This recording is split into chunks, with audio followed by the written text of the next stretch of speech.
Hey, how's it? I'm Dan. Welcome back to Breathing Underwater's Musicast. This episode is my annual roundup of reflections of all the concerts that I went to this past year. But first, before I get into the concerts that I went to in 2024, I need to play a little catch-up, which seems to be becoming an inadvertent trend that I started after I did the initial episode of this series, which I believe is episode 22, where I looked back at all the concerts that I had physical tickets to, starting with Weird Al in middle school and going up to my college years. But then after publishing that episode, there were some major shows and artists that I overlooked because I was only focusing on what I had a physical ticket for. So some things slipped through the cracks, and because I am an obsessive completionist, knowing that nobody cares but me, but since this is my podcast and my way of documenting my experiences in life, I'm going to see this through to the bitter end. So that leads me to an artist that I totally overlooked ever since I started doing this series, which was an artist that I discovered at some point in college. I don't remember exactly when. And my college years were the early 2000s. And that was Harry and the Potters. So I'm sure I've talked about this in other places, like on my movie side of my podcast. But I was introduced to Harry Potter late in high school. Actually, it was my senior AP English teacher, who was young. I think she was in her early to mid-20s. She had her thumb on the pulse of what was going on in pop culture at the time. And this would have been the year 2000, where we collectively were just grateful to still exist after the whole Y2K scare. And we had a little bit of a lull in curriculum. We had finished something, Wuthering Heights or some other British tragedy, because I swear that's all we read in high school and college. And before moving on to whatever the next thing that the AP curriculum called for, some other British tragedy, I'm sure, my teacher, Mrs. Quigley, one of those foundational and forever memorable teachers and mentors that hopefully most of us have had in our lives, had us take a little palate cleanser, take a little break, do something simple and not overwrought, overanalyze literature, and had us read a kid's book just for fun, and at the chagrin of many of the angsty elitist types in our AP classes who were just so focused on like passing the AP tests so they could knock out those credits for college and get ahead in the college game and everything. She had us read Harry Potter and the Sorcerer's Stone. And I believe, if memory serves, that this was inspired by the fact that a couple kids in the class were bemoaning it, just like snickering about something Harry Potter related. Maybe the teacher had even brought it up or it had come up in conversation for whatever reason. And at the time, I had heard the name Harry Potter, but I had no idea what it was. I thought maybe it was like a kid's cartoon or a video game. Like, I didn't know actually what it was. I just had heard that it was a thing that existed. I don't think I even knew like what the content was, that it was about magic and witches and wizards and dragons and stuff. I didn't know. Though I like to pride myself with having varied tastes and an open mind throughout my life. I think I give myself a little bit more credit than I actually realistically had, because I remember too being like, oh man, we're going to read some kid's book. And I remember reading like half of it, and then because I was a, too cool for school senior, I definitely had senioritis. I think it coincided with me also having like a really bad bout of flu, and I remember being out for a while, and I never finished the book. It just kind of passed me by, and I probably was able to wiggle my way out of whatever small assessment we had about reading the book, or finagle my way through it because of what I did read. But I remember generally enjoying it, but not really being like into it because, I just thought I was way too mature and grown up for this level of material, especially in context of a AP high school class. Oh my God. But then 6 months later or whatever, as I was getting ready to go off to college, I remember discovering, and maybe this is where I had vaguely heard about Harry Potter before, but didn't really consciously recognize it. But my mom had the first 3 or 4 books on our family bookshelf in the basement. And you know how sometimes you become aware of something and then all of a sudden you notice it everywhere? And it's obvious that it was in your periphery this whole time, but you just didn't recognize it because it wasn't in like the forefront of your mind. Well, this is definitely one of those situations, because I remember thinking to myself, oh, these have been here this whole time? And remember, folks, this was before smartphones. I didn't have any mobile gaming device at the time or anything. I don't even remember what was the big thing at that time, maybe like Game Boy Color or the Sega Game Gear, I think. Nope, all I had was my trusty Discman, my portable CD player, and gasp, paper books, because this was before Kindle even. And I was moving off to New York, which you can hear more about those experiences on the Adventure Cast side of this podcast, where I did an episode about what it was like living there during 9/11. But I knew that I was going to be commuting a lot via train and bus. And I also prided myself of being an avid reader, which starting in high school, I've had to admit to myself that as much as I value that desire, that personality trait that I still have, I like to read and I wish that I had time to read more. But I discovered in high school, and then especially in college, and then just life moving forward, that I had less and less time to actually just sit down and enjoy a good book, especially concentrate on it, or really anything else, because of all the obligations, all the schoolwork and homework, and all the activities and things that I was involved in, and how social I was, and being in a band. I think the last time that I could really realistically call myself an avid reader when I was in like elementary and middle school, and I didn't have any big plans or obligations, after school or especially on the weekends, and I would just curl up with a good book for hours, read it front to back, and I haven't been able to do that really since I was a tween. But especially in high school and college, I remember getting really frustrated with having this big long list of books that I wanted to read, but always having to prioritize all my schoolwork, textbooks to read and papers to write. And yeah, by college, that was a choice. But really, ever since then, I just have had to admit to myself that I'm more of a once-upon-a-time avid reader, even though I still, of course, value the consumption of story and knowledge on the page. But life has just become TLDR, folks. And yeah, I know, I'm sitting here recording a podcast that I'm going to have to spend a long time editing to, where I could just be reading a book. But I've accepted it, okay? I've accepted that this is who I am, and this is what I'd rather do. Anyway, all that over-explaining in context is just to say that I borrowed my mom's books. I believe it was up the first 4 Harry Potter books. Took them to New York with me, and decided to give Sorcerer's Stone another chance. And I was hooked immediately when I was really focused on it. And I remember just gobbling up Chamber of Secrets and Prisoner of Azkaban, and by the time I got to Goblet of Fire, I was a ravenous Harry Potter fan. I could not put down Goblet of Fire. Even in my busy college years, I read that thing front to back as quickly as I could, over the course of a couple days probably. And I was just so rabid for more. And this was before Order of the Phoenix came out, so I was part of that, not early on, as early as some people, like my mom, apparently, but I got to be part of that hype where we were waiting and anticipating the next book over the next several years and the next several books. So I started going to the midnight releases at Barnes & Noble and,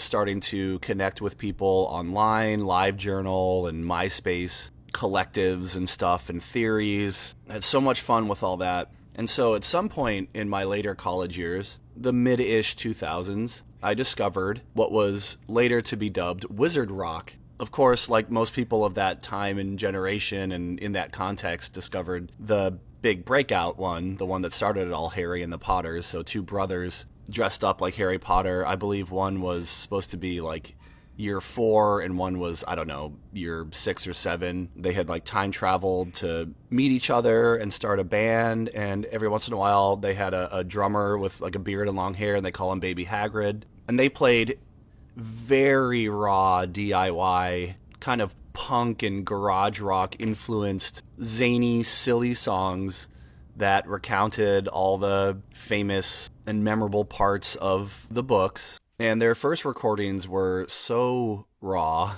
and unrefined that in some ways they are hard to listen to. The singing is often like way off pitch and just kind of shrieky. This was probably either before or the very, very early days of stuff like GarageBand. And, the technology just wasn't what it is now, where it was just so easy to kind of plug, play, record, and, make studio quality stuff with AI and whatever. They were truly DIY. They were just a couple of brothers having fun, putting their stuff out online. And it wasn't the quality of the music that was, at least speaking for myself, that was the draw. It was the whimsy and just the hype around the whole thing. It was just part of that bigger, ecosystem of what Harry Potter was becoming. The first couple movies, maybe the first few, had been out at this point, so it was definitely becoming more of like a incredibly, breakout, popular global sensation to like a completely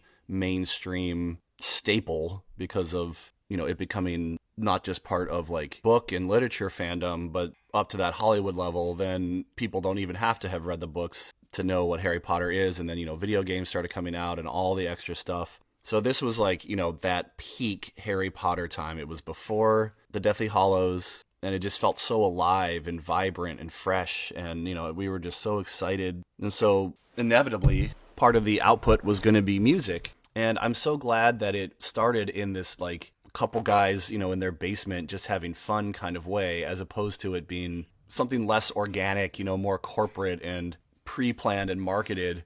It was totally organic and just part of that whole hype cycle and fun. But what ended up happening pretty quickly, because the Harry and the Potters became so underground well known, was that they inspired a bunch of, I don't want to say like rip-offs or copycats, but they started a formula. So, up popped like Draco and the Malfoys and Hermione and the Grangers and the Dobbies and stuff like that. And they all had, their own twist and their own personality and like kind of flavor. Some were more like synth driven, some were more clean and glossy, some were, more like punk. But they became like their own thriving ecosystem, at least for a short while, to the point that somebody made a DIY documentary about the Wizard Rock movement, which I'll link in the show notes. And then, of course, inevitably, these bands started touring together. But the way that Harry and the Potters did it, which I thought was absolutely brilliant, and still is one of the biggest like inspirations that I've had as somebody who had come from, a DIY hardcore punk scene, and also under 21, so having venues and marketing yourselves and things were very much on us. There wasn't like a thriving, more like, corporate, already created market and way of doing things. You just had to be creative if you wanted to play music, make music, record music, and play it live and perform it. So the band that I was in high school and the, peripheral other bands and friends that we had in the area in South Baltimore that I grew up in at that time, we'd have to, like rent out a VFW hall or a church basement or something, and put flyers on cars at the mall that we made, at a local Kinko's kind of place, before we even had like Photoshop and stuff. We'd use like Microsoft Word, and those were fun. But what Harry and the Potter's stroke of brilliance, I think, was that they really understood their demographic that they were going for. Like, yeah, they were a couple of maybe like, I don't know, late teens, early 20-somethings that were playing more like raw, punk-inspired music. But the subject matter was very family-friendly, and they knew that, and they embraced that.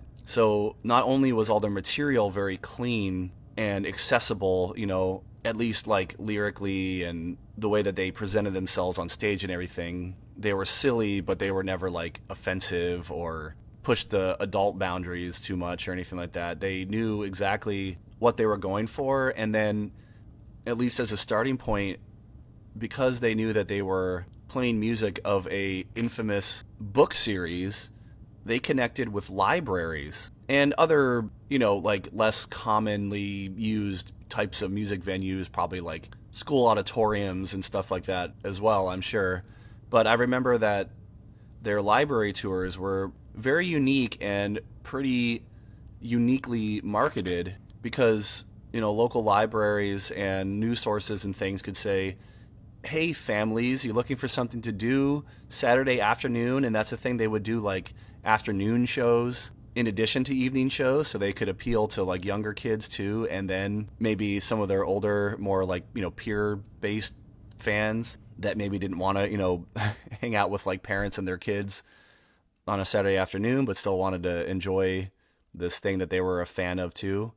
And that was the age group that I was in. Young 20-something, enjoyed this music and loves the books, but I didn't have kids of my own yet or anything, so I wasn't like necessarily seeking out, like a family-friendly time and place to go to.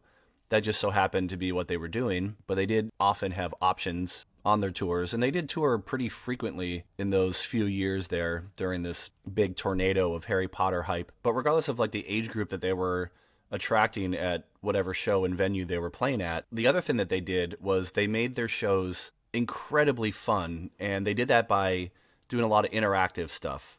Because again, I thought it was really brilliant that they knew exactly like the tone and the excitement around the Harry Potter fandom at the time, and they exploited it, not like in a manipulative way, but just in a clever and authentic way, that they were like very silly on stage. Everything was very tongue-in-cheek. They would like release balloons during the song so everybody could kick them around, you know, and little kids like that at the libraries. But it was also fun as a young adult, you know, like skanking to a Harry and the Potter song and kicking balloons around at a club, which did happen. I think one time I saw them at, maybe it was Sonar in Baltimore. I don't know if that still exists anymore. And they would encourage people to dress up. I don't remember for sure, but I'm assuming that they probably had, you know, like costume contests. They were very like sweet and approachable, and they, you know, sign autographs, but like as Harry Potter for the kids and stuff like that. They had really fun, amusing merch, you know, all very DIY, big sing-alongs, just everything that made a show more than just, you know, you're passively watching a performance, but you really felt like you were part of this fandom community and you were interacting with it directly. And also, they were being Harry and the Potters and not, you know, like Lucius and the Malfoys or whatever, where they would, you know, take a more like emo tone. Harry and the Potters were all about love and positivity and sticking it out together, and instead of like mosh pits, they would get, you know, like, I don't know, hug pits or love pits going. It was just like a raucous great time. And though because of their DIY nature, even when I saw them at a club, I just don't have any like tickets to give any times or dates.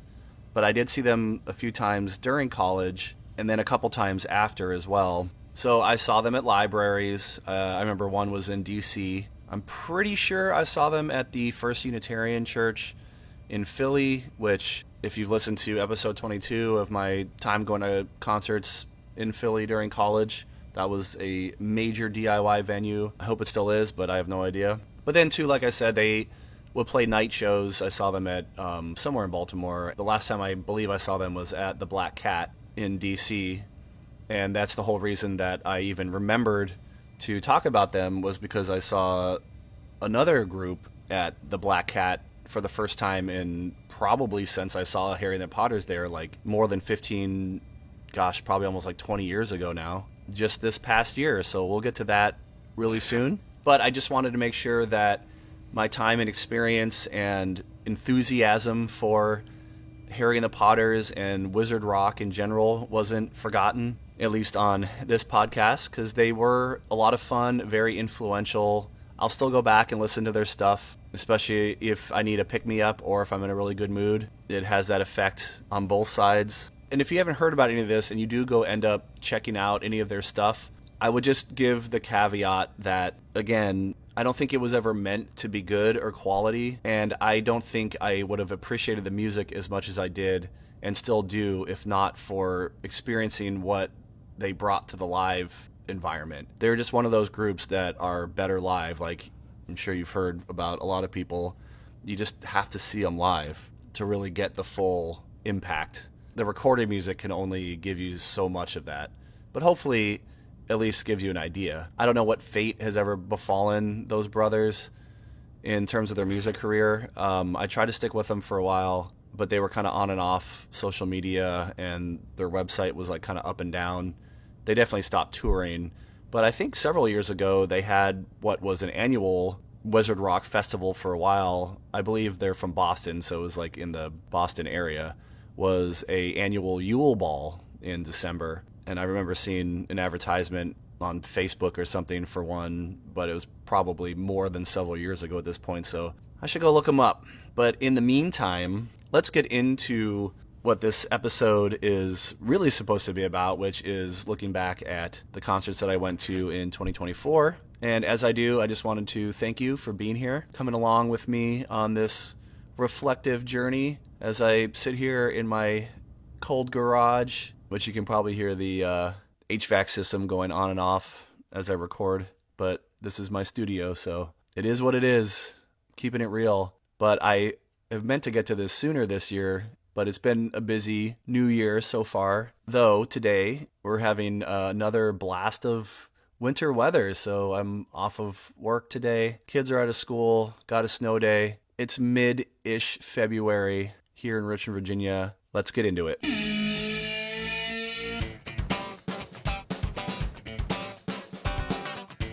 Okay, so the first show I was supposed to go to in 2024 that I had tickets for and everything was the Machine Head and Fear Factory tour. It was supposed to be on, just about a year ago, February 12th, 2024 at the Fillmore in Silver Spring. But lucky me, I got COVID, and it wasn't the sniffles, I could just wear a mask and tough it out kind of COVID. It was I was pretty laid up, even with being fully vaxxed and everything. Yeah, come at me. And I was really excited to see Fear Factory with their new singer, which I'm usually not about bands that switch singers, but I've always loved Fear Factory. And the last time that I saw them, which you can hear more about on episode 28 of this podcast, where Fear Factory was doing a sort of like pre-hype show for the impending Gwarbecue that happens every year here in Richmond, Virginia, where Gwar is from, in case you didn't know that. And they have like an annual metal festival that I still haven't gone to. I should probably do that at some point.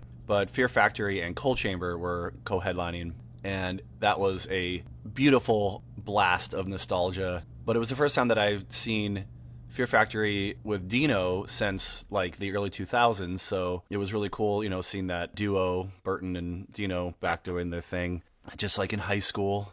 So even though Burton's out of the picture now, I think the new guy sounds really great, and I just have so many great memories, and I've never had a bad experience seeing Fear Factory live, regardless of the lineup, which has changed a lot over the years. So even without their mainstay frontman, I was still hoping for at least a good time with a band that I love. And then Machine Head, of course. And they're another one that I haven't seen since, I don't know, maybe like the late 2000s. It's been a while. So I was excited, but it was not meant to be. And now Machine Head is coming back through to the same venue, as a matter of fact, in a couple months with, I believe, Lacuna Coil and In Flames and somebody else. And I'm hoping to go to that, but it's on like a Tuesday night, and it's in Silver Spring, and I'm in Richmond, Virginia, so I don't know if I'll be able to make that work, but I'll try. Stay tuned for next year's Concert Reflection episode, and we'll see if I won or not.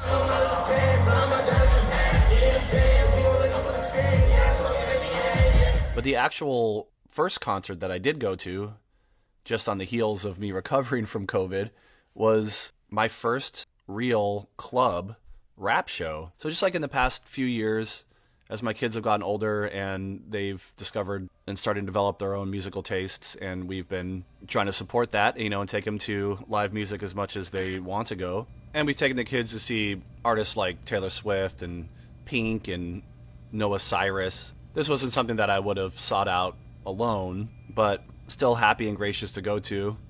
I always love experiencing new things and new music. And I had never been to like a pure straight up rap show, especially on a club level. So I was really excited to, experience that for the first time. And this was a birthday present for my son, who's big into lots of music, but especially rap. And he's a big Lil Tecca fan. So on February 20th, 2024 at the Fillmore, which is where I was supposed to be just like a week before that to see Machine Head and Fear Factory, we took my son up there, and he's actually been on this podcast before a few Concert Reflection episodes ago, where we talked about seeing Ludacris and Glass Animals together. So you can go check that out if you haven't. But not only was this my first rap show, it was my first time going to the Fillmore. When I was first out of college, I lived and taught at my first school in Silver Spring, Maryland, and I don't remember the Fillmore existing. Maybe it did, and I just wasn't aware of it. But I've only heard about it since I moved back to the mainland from Maui and started going to shows again on the East Coast.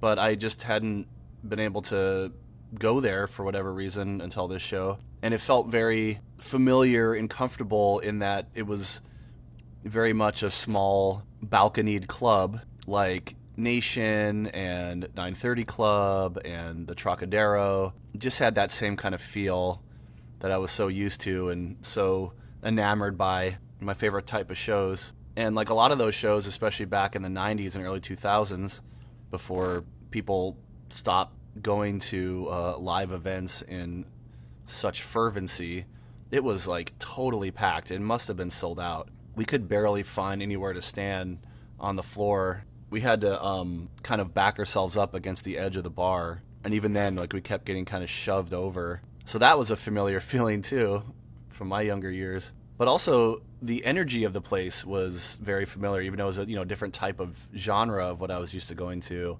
The crowd, which was, I'd say, generally younger teens and 20-somethings, college age, high school, they brought that kind of energy to experiencing the music like the way that me and my friends did growing up in venues like this. I mean, I really haven't felt that kind of like intense, passionate, this is the best night of my life kind of energy at a show in longer than I can remember. And we got there, we thought was early at 7:38, and the tickets said that the show didn't start till 8, but the opener had already finished by the time we were walking in. The stage was cool. It was like a link fence with barbed wire kind of motif, and they just had like a screen set up behind the DJ. And I noticed right away, which I just found kind of funny and ironic, because I had just heard a story about Maynard from Tool, like going off about people using their phones at concerts and how disrespectful it was and everything. But this generation at this show, they all had their phones out, and it was encouraged by the artists. They were like,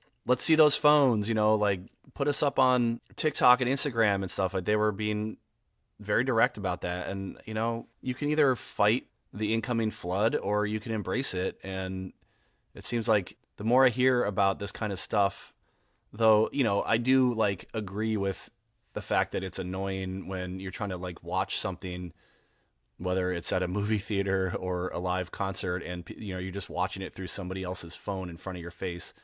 But it is what it is, and I like to record snippets of concerts too. It's, I don't have it like I'm not live streaming the whole time like a jerk, but it's not going to just go away because you have a problem with it, Maynard. These artists just sound so boomery, and I would love to see them attend a concert like this and see the kind of bond that they can make with the audience when they embrace what the audience wants out of the show too, not what Tool wants the audience to get out of it. That's so backwards to me. And maybe some of that is, growing up, going to a lot of classical stuff because of my parents, and you can hear a lot more about those experiences on an earlier episode of this podcast where I talked to my dad about his life as a professional French horn player. But I always did find those kinds of experiences to be really stuffy and very like top down. Like, the audience was there to appreciate what the artists were bringing us, as opposed to us really being part of the experience. We were just very passive observers. But then coming from like my own experiences, both going to shows and performing shows, even when I was younger, it was that interactivity and the reciprocated relationship between performer and attendee or whatever that made the live experience what it was, at least in the realm of rock. I just found other types of consumption of live performances really boring. So there were a few other openers before Tecca came on. The next one, I didn't catch the artist name, but he was mostly just kind of echoing a backtrack that was doing most of the work for him. And he just had like a hype guy in the back who was just yelling jump a lot, which worked. People were jumping every time he said it.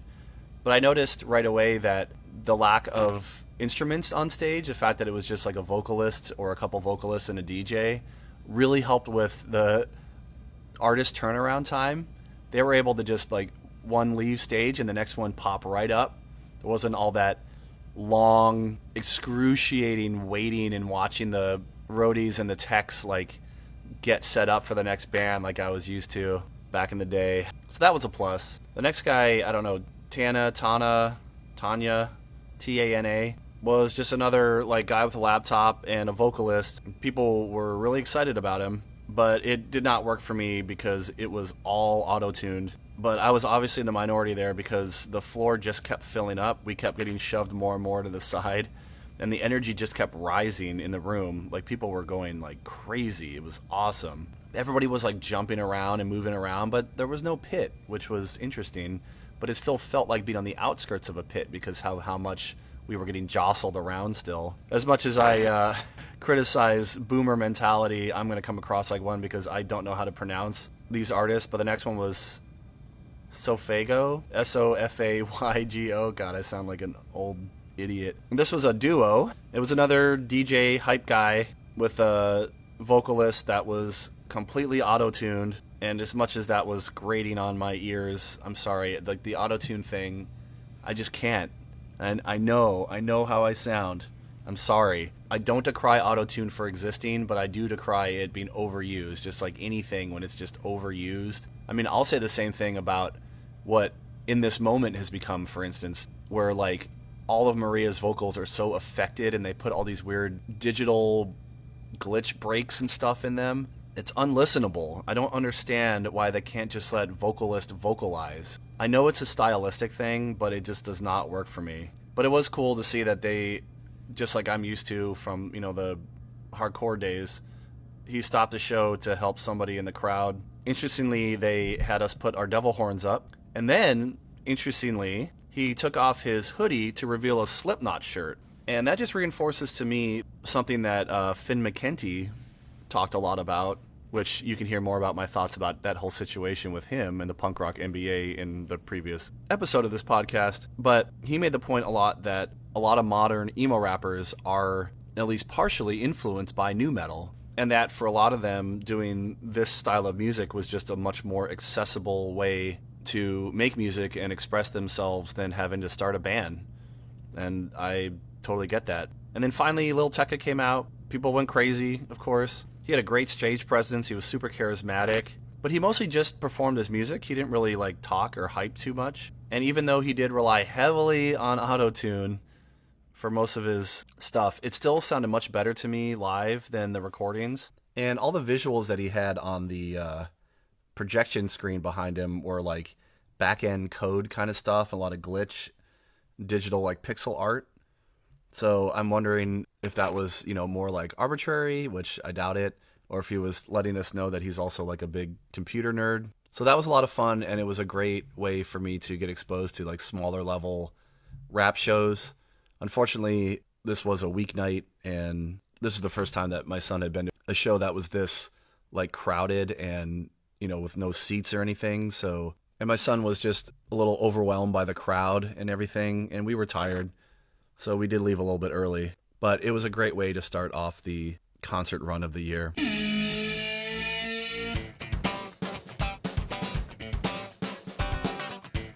And just a few days later at the Meyerhoff Symphony Hall in Baltimore on February 24th, 2024, I went with my family to see the Cirque Magic performance. I guess they tour through and they do it with symphonies. Not sure exactly where they were from, but this was one of the many times, if you've heard any of the other concert reflection episodes, especially my early ones, where my dad was playing the show with the Baltimore Symphony and he had comp tickets for us. And my extended family, my cousin and her several children, were visiting from Buffalo, so we all got to go together. And even my brother Dave, who lives in Baltimore, came and met us there to see this acrobat vaudeville troupe kind of do their Cirque du Soleil kind of thing, where there was a lot of dancing and they sang some songs or performed pieces from famous movie soundtracks like Harry Potter.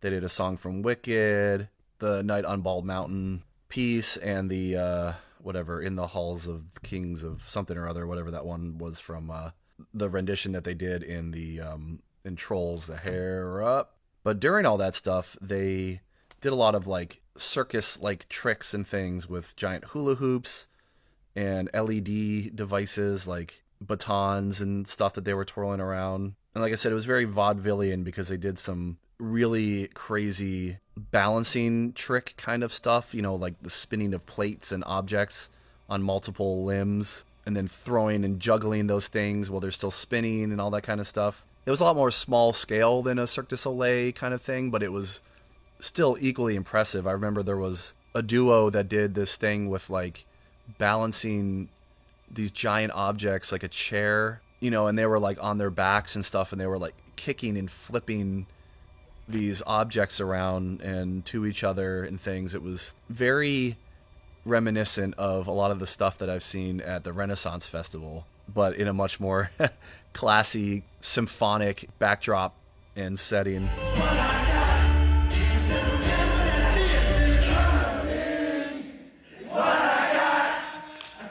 And then early the next month, March 6, 2024, at the Beacon Theater in Hopewell, Virginia, somewhere I've heard about before but never had the opportunity to go to till now, I got to see Rome from Sublime with Rome, which is no more. Rome and Duddy.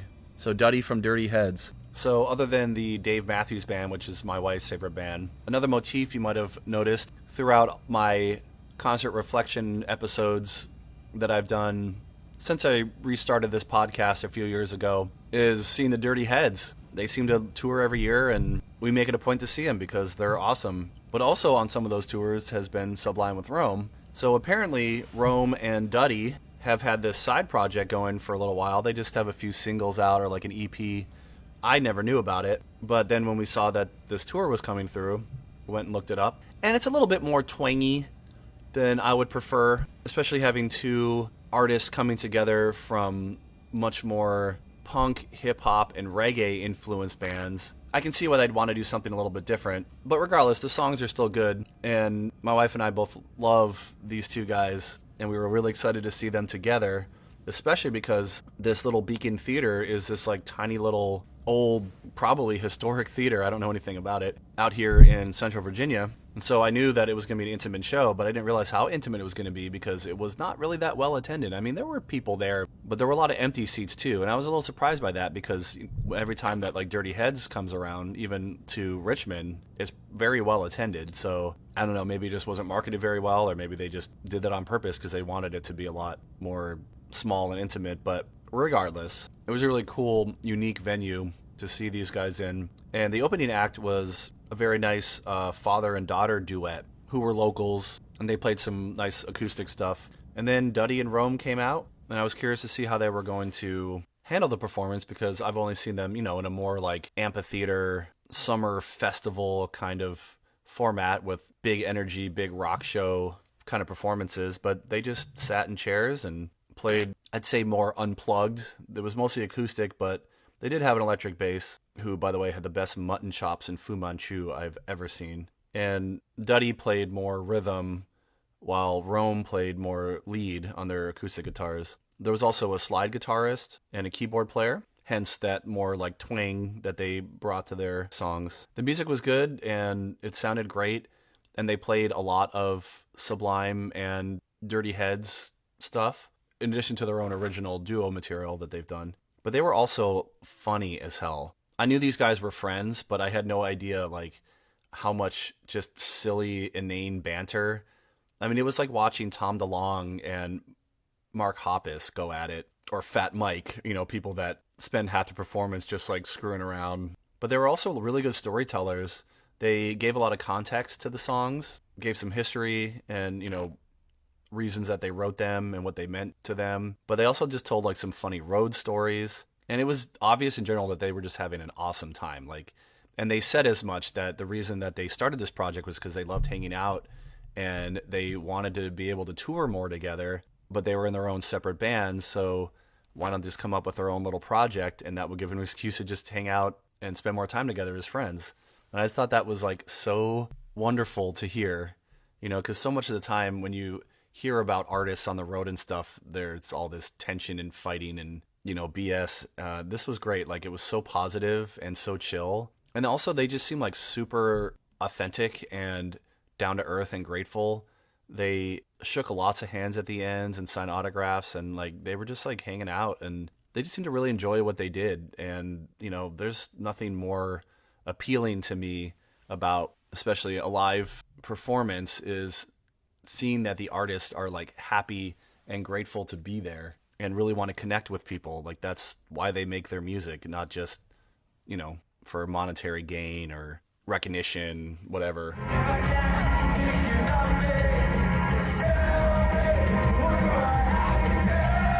It was more more than a month till my next show, April 19th. And this was the one that I said reminded me about the whole Harry and the Potters thing, because I realized that I hadn't been to the Black Cat in DC since I had seen Harry and the Potters more than 15 years ago. But this time it was to see Stabbing Westward again, because I saw them last year and it was amazing. And it was just so exciting that they were touring again so soon. And like last time, if you heard last year's episode, my wife and I got to go with Caleb, the singer of my band, After We Pray, AfterWePraey.com, and his lady love. So we road tripped it up to DC again, had some great tacos across the street before it was time to go see our boy Chris Hall, whom we got to meet together last time, a personal musical hero for both of us, so that was really special. The opener of this show, whom I don't remember her name or band moniker or anything, but it was a girl and a guy with a laptop,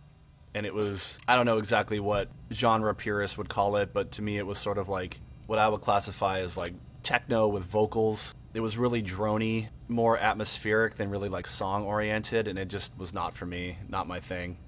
But people seemed to generally enjoy it. But this time with Stabbing Westward, it was the same lineup as we saw last year, but the drummer was playing on a admittedly obviously expensive, but still an electric kit. Whereas last year, when we saw him in Baltimore, he played on a hybrid acoustic kit, which had some electric components and triggers and things, but it was mostly acoustic. And I got to say that did, unfortunately, kind of affect their overall sound, which is ironic because I know that a big part of their sound and draw is their more dynamic and like integrated industrialness that they bring to the table. And that was all there. But replacing hybrid live drums with fully electric, it just didn't have the same punch and impact that it did before. Now, maybe if I hadn't seen them before and that this was the first time that I saw them, I wouldn't have noticed as much, but it was just something that I noticed. But it didn't detract from the overall experience because they still played lots of awesome songs. Chris Hall had a bleached faux hawk this time instead of the more like Karen emo cut that he had last time. And I noticed this a good amount last time, but even more so this time. Christopher Hall was silly as hell. He was being super cheeky. Like, he would pretend to like yawn and get tired and then, blast into a song. Or he would say like, here's a brand new song that I just wrote today, and it was, Save Yourself or something. But it was nice that, yes, they played, the stuff that you would expect, like Shame and Save Yourself, stuff like that. But they did play a good variety of stuff that they didn't play last time. They played some other tracks off of On God that they didn't play last time. They played one of my personal favorites, which is, all their songs. But one that I had always hoped to see live, but hadn't yet, which was Waking Up Beside You. I love the way that song kind of builds on itself and crescendos. And yeah, just like last time, great show, great performance, sounded overall great, and just really happy to have seen these guys a couple times at this point in their career especially.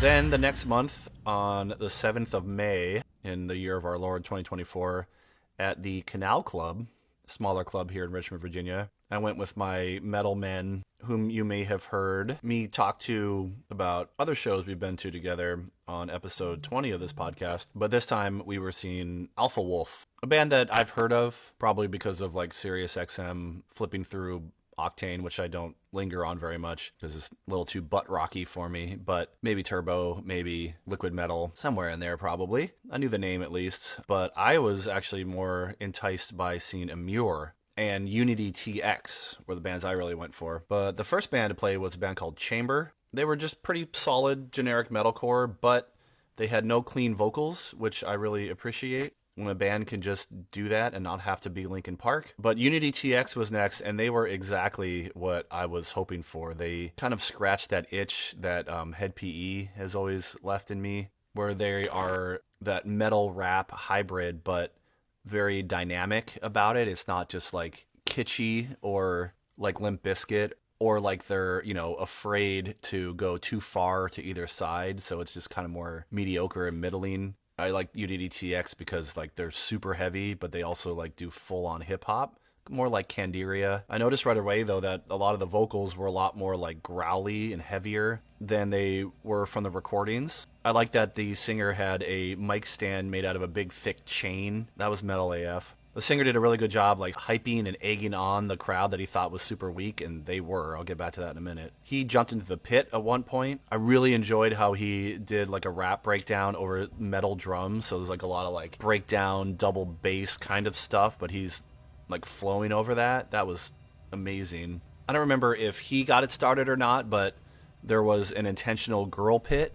And that was more intense than any other pit that there was that night. And I thought, in general, they just sounded a lot better live than the recordings. And the recordings are fine, but they're just one of those bands where I realized, like, oh, you're not getting the full picture here. They are a live band. They gave me that vibe of E-Town Concrete, too, especially in that regard, where you don't really get the full scope until you see them live. So next up was Amur, and I was never like a huge Amur fan, but I remember discovering them. I think I had like first moved to Maui, which was ironic because I'm like in the super serene paradise island, and I'm still like looking for really nasty, abrasive metalcore. And I was like never like really wowed by any particular songs or song structure or songwriting or anything. It was never that like interesting. It was just so brutal. I could put them on, you know, at the gym or just driving or whatever and just get that like 7 breakdowns in a song that made me happy, you know, more instant gratification. So I never really followed their career or anything. And I know that there was a lot of controversy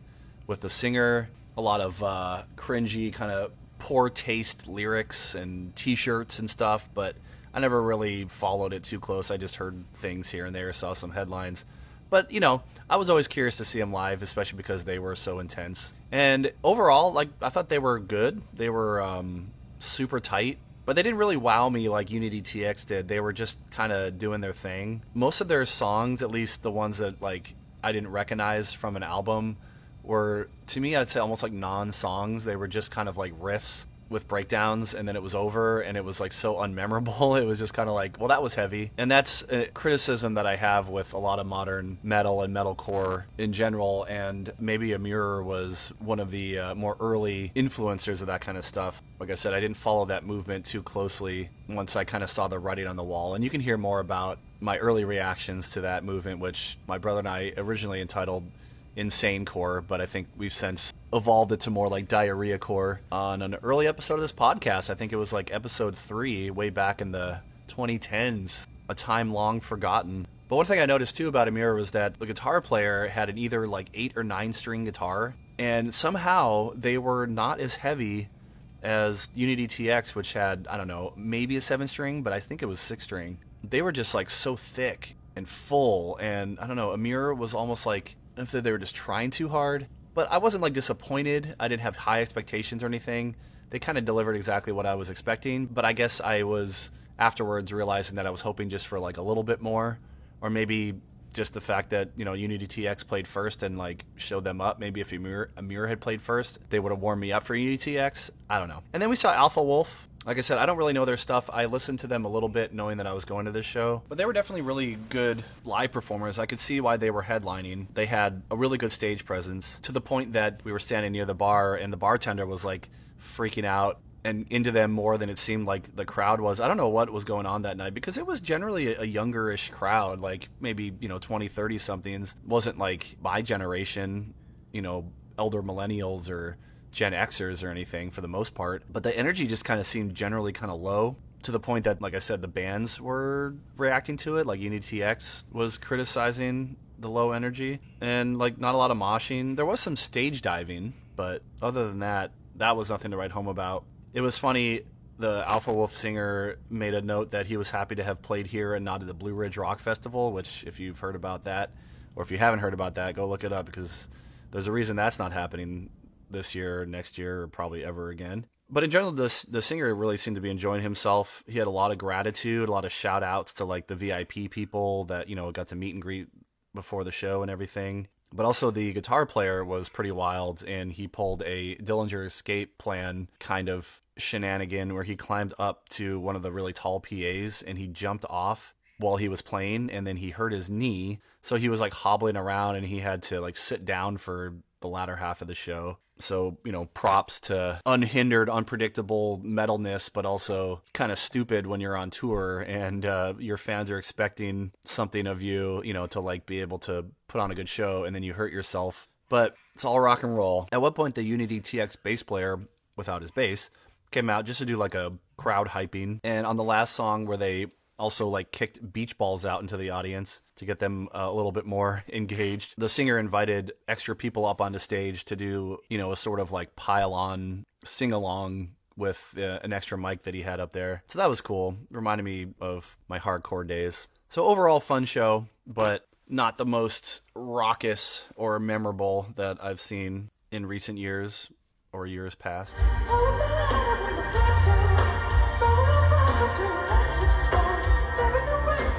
And about a week later, I found myself in Virginia Beach at their big amphitheater out there on May 15th to see Hozier. This was another one of those family shows, not something I would have sought out on my own, but he is a family favorite. My only context with him was when he hit the scene real big with Take Me to Church, and I didn't get it. I don't understand how that song was a big like top 40 pop hit. It's so somber and like musically it's so withdrawn, and I don't know, it's hard to put my finger on, but there's something about it that just like I just didn't get. I was like, what is this? This is very strange. I didn't know how to categorize it. It definitely wasn't pop music, but it was a big hit. Everybody seemed to like it. I just didn't get it. I didn't like hate it, but it didn't do anything for me. And then leading up to the show, my family would play some of the music around the house, and though I did find some of his other stuff a little bit more upbeat and catchy, I had a similar reaction to his music in general, at least the recordings of it. That's why I was really curious to see him live and see him in such a big venue, because I was like, this is very underplayed music. Like, I know there's a lot of instrumentation, but it seems to be very backseated to the vocals. I generally found his stuff to be very underwhelming and just sort of like thin. I don't know how else to really put it into words. And I don't think I realized really how popular this guy is until we got to this sold out show. And we did get there a little bit later than we have liked, because there was just grueling traffic trying to get there. It was raining, and the rain had stopped by the time we actually got there, I think, or by the time we got into the venue. And by the way, while we were in line trying to get in, because even though the show had already started, there was still a big line to get in. The opener, Allison Russell, played. Didn't really get a good feel for her, but she definitely sounded very soulful and talented. But by the time we actually got into the venue, we just figured we'd find a spot, on the lawn like we usually do, even if it's not like ideal. There'll at least be room on the actual lawn. But this place was like, seemed to be so over capacity. I've never seen an amphitheater lawn area so packed. There was no physical space to go on the lawn, even for like two people. And we had, 4, 5. So we had our blanket and everything. We thought we would just chill out. Nope. Like, we had to stand in the back, like on the concrete pathway up against the like landscape bushes. So all we could really see were the screens. I mean, this guy is hugely popular. I had no idea. But as soon as he started playing, then it clicked. Then I got it. Because unlike his recordings, where the music is almost seems to be like an afterthought, this felt like a big rock show. It was big and full. They had lots of extra instrumentation, apart from, your normal like rock stuff, guitar, bass, drums, and everything. You had 2 keyboardists or organists, multiple backup harmony vocals. There was some extra percussion. There was a cello and a violinist. And it was just definitely outdoor amphitheater kind of music. I just didn't get that from the recordings.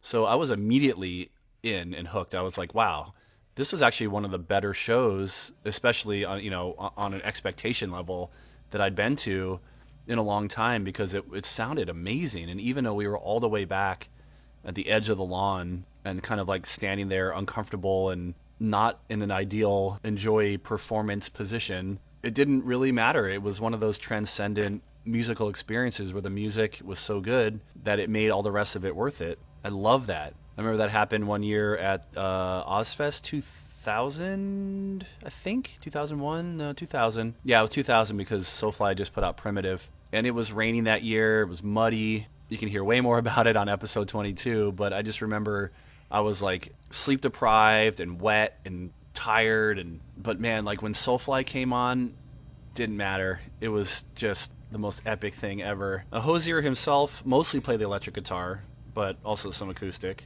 And otherwise, he was just like really, really good with the crowd. He took a whole section of his performance to like interact with people that were holding signs and things. It was really cute. Like there was one about a woman that had beat cancer to be here, and he made, big applause of that. He pointed out, they had a guy with a camera, so they got to see it on the screens, but there was somebody with a bootleg Lord of the Rings shirt, apparently. And I could tell that Hozier was legit because he named each character, Faramir, Boromir, Aragorn, by name. He knew, exactly what he was looking at, so, that was cool. He brought out the opener, Alison Russell, for a duet, and he seemed to like really respect her, and that was a vibe that was really cool. And as the show went on, the whole vibe kind of shifted because the clouds started to part, and the stars came through, and it was just like a really nice night after that whole nasty experience getting there and everything. And they did a jam number at one point, which was cool, seemed to be pretty unplanned. Each instrument got its own solo, an introduction to the musician as they did so, and I just really appreciated that. Just like with Pink and Taylor Swift and stuff too, they did make it a point to make sure that the backing musicians were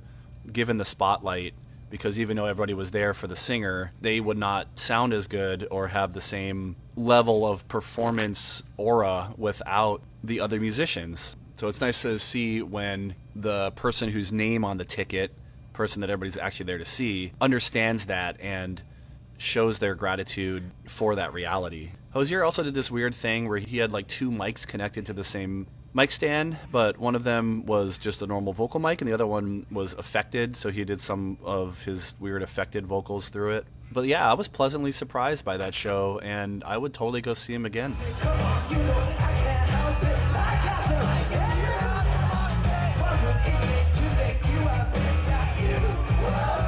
So a couple weeks later, at the Anne Arundel County Fairgrounds near Annapolis, Maryland, on the 31st of May, was the Let's Go Festival. I had never heard of this fest.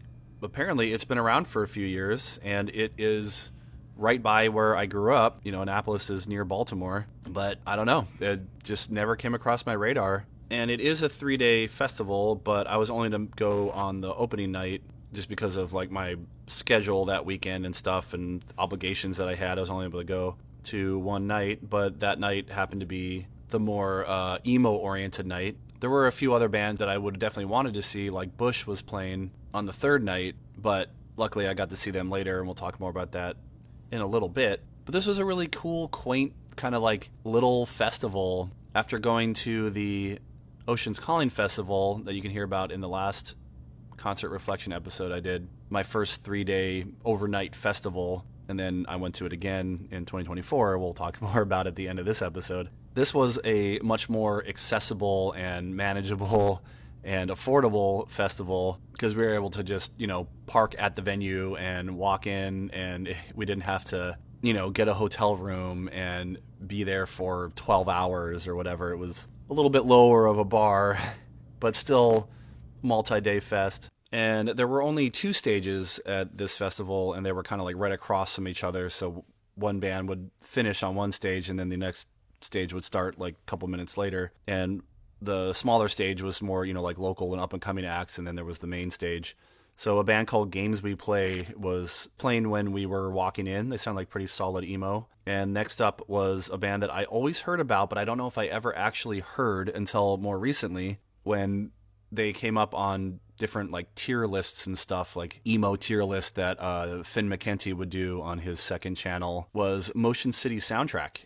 And I remember hearing about them like all the way back in college, but I don't know, I just never actually like sought them out for whatever reason. But I should have, because they're great, and they really smack a lot of like the Get Up Kids and Regin the Full Effect to me with their keyboardist, and I love that stuff. And I learned later, because I actually ran into a couple old high school friends that were at this show, that the keyboardist does a sort of like keg stand kind of move at the same moment in a certain song, but I never knew that. So when he did it, I was like totally wowed and taken aback, but everybody else was ready for it and ready to get a picture of it, I guess, because they knew it was coming. But the keyboardist also did some percussion, like he played the tambourine and a wood block. So obviously very dynamic musician. The singer kept saying that he was having some kind of like skeletal issues because he couldn't play the guitar, and his hands were like super jittery and all over the place while he was singing. So I wonder if that was because he's used to having a guitar while he sings. So because of that, apparently he wasn't able to play the guitar. They had an extra guitarist that was filling in for that side of things. But the bassist and the other guitarist and the drummer all did backup vocals, so a lot of harmonizing. And the singer made it very clear that he struggles with depression and anxiety. Brought that up a lot, something that is becoming much more normalized to talk about these days, which is good. Hopefully he's managing that effectively. But they were a lot of fun, and I've definitely been listening to them ever since I saw them. And I just rue the fact that I didn't give them a chance back in my college days where I was getting really into emo. On the side stage, after Motion City, was a singer called Taylor Acorn. I'd never heard of her, but apparently she's relatively up-and-coming popular. She definitely had a lot of energy. I like that the drummer played a little bit double kick, so it wasn't like just your standard like pop punk drumming, but it had a little bit more intensity to it. And she also mentioned her struggles with depression and anxiety too. So apparently, big shocker, like an emo show had a lot of mental health awareness. So that's a good thing. Next up on the main stage, though, was a band that I had never seen, but I did check out early on in my emo consumption days in those like early to mid 2000 years, which was Dashboard Confessional. I actually got their first album, which was more like acoustic-y, I believe, because my friend Jason, who you've heard on the movie side of this podcast, told me that I should check them out because since I was a big fan of Jonah Matranga, who was the, singer of Far, more like heavy second wave post-hardcore emo movement, but then started doing his more acoustic solo songwriter kind of stuff. Jason was like, oh, you'd love Dashboard. And I remember listening to it, and I just thought it was like so tacky and overwrought that I didn't love it. But I knew about them. I knew they had a song in the Spider-Man soundtrack and stuff like that, but I never really followed them. But it turns out all these years later, I married a woman that really likes them, and she had me listen to more of their stuff. And it's, it's pretty good. Like, it's solid. It's a little bit more rock emo than like punk emo to me, so I'm not as apt to like really dig it, but I don't have any problem with it. And they were really, really good live. I gotta say, like, really solid. The singer had a great stage persona and personality, told lots of little stories, and he was funny, but also like, serious about some stuff. He did some great crowd work.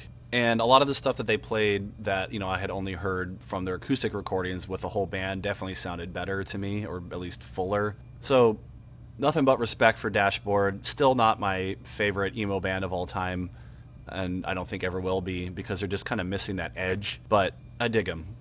They were great. I would definitely see them again. But, and I forgot to mention earlier, the reason that I met up with my brother and we decided to go to this show together in particular was the headliner that night, which was Taking Back Sunday, a band that we've seen together and a band that he got me into, one of my early adoptions of emo music, because coming out of high school and stuff, I was like a thrash and nu metal head. And even though there's so much raw, overwrought angst in nu metal music, it had the metal to go with it. More of the post-punk emo kind of stuff originally was not appealing to me. However, and I'm sure I've talked about this in other places on this podcast, but I had a friend in high school, who's also been on this podcast, earlier episode about digital music consumption, Dave Beckner, who did get me into Weezer in high school, so I, at least had an exposure to it. And then because we were going to go see Weezer, and Get Up Kids was opening for them back in like 2000, 2001, which you can hear more about on episode 22, that exposed me to the Get Up Kids, and then, seeing them live got me into them like as a fan, and then it was just kind of like a, snowball from there, because my brother Dave introduced me to Taking Back Sunday, and I really liked their more raw punk influenced emo that did have a little bit more of an edge to it. And then, of course, like My Chemical Romance and all that stuff came after. But Taking Back Sunday was, especially their first album, has always been, one of my favorite albums of that genre and that time period. And I haven't seen them since touring on their third album, Louder Now. I'm pretty sure I talked about it in episode 22 as well, but it was at the UMBC, University of Maryland, Baltimore County basketball arena during college. And I thought it was a pretty lame show just because they had a big radio hit at that point off that third album. So it didn't have that more like intimate and authentic feel. It was more like a local radio station hosted show that was just not the same vibe that I was hoping for. I've followed them, I've gotten most of their albums and stuff since, but nothing has impressed me overall as much as their first album, except I really, really, really, really like their self-titled album where they kind of, I think, reunited with their original couple members that had left. And there's something about that album, I can listen to it front to back multiple times, and there's very few albums I can say that about where I want to like listen to it repeatedly, because usually I don't like repetition when it comes to music. I'm not that type of person that can listen to like a song or an album over and over and over again. I need like time to kind of step away from it and process it and appreciate it, because if I just hear it too much, it just becomes like white noise. And that's just a personal preference of how I consume music, because music to me just isn't a background thing. That's one reason that I play music, even though I never wanted to like be a rock star or tour or anything, but I still play music, is because playing it and interacting with it is how I enjoy it the most. And that's why, like, when I listen to a song that I love or an album that I love, I really want to like experience it. I know that sounds kind of hoity-toity and elitist, but that's just how I feel, so come at me. So I was curious to see Taking Back Sunday after all these years, and they did sound really great. They were a little bit more toned down, they used to be a lot more wild. I saw them briefly at the Warped Tour in Philly in like 2004 or something like that. Again, that's more detail than episode 22, but they were like crazy intense, running around and everything. But Adam still like swung the mic around, like he's known to do, and he was kooky, he was kind of rambly, he would say like weird stuff. And they played a really good variety of stuff from their entire career, though they didn't play anything off of their self-titled album, which I found really interesting, because I thought that was like their big triumphant return. But I don't know. I don't really know how the fans feel about their stuff. But yeah, it was really cool going to another festival, even though it was only one day. It was a beautiful night. I remember it being a little warm when the sun was bearing down on us, but when the stars came out, it was just like serene and, that kind of like late fall cool. And it was a really great lineup, and I'll keep my eye out for the future, though I think the 2025 one, I saw the lineup and I wasn't that impressed with. But I'll just keep an eye out and see who comes through, because it seems like they have a pretty good thing going there.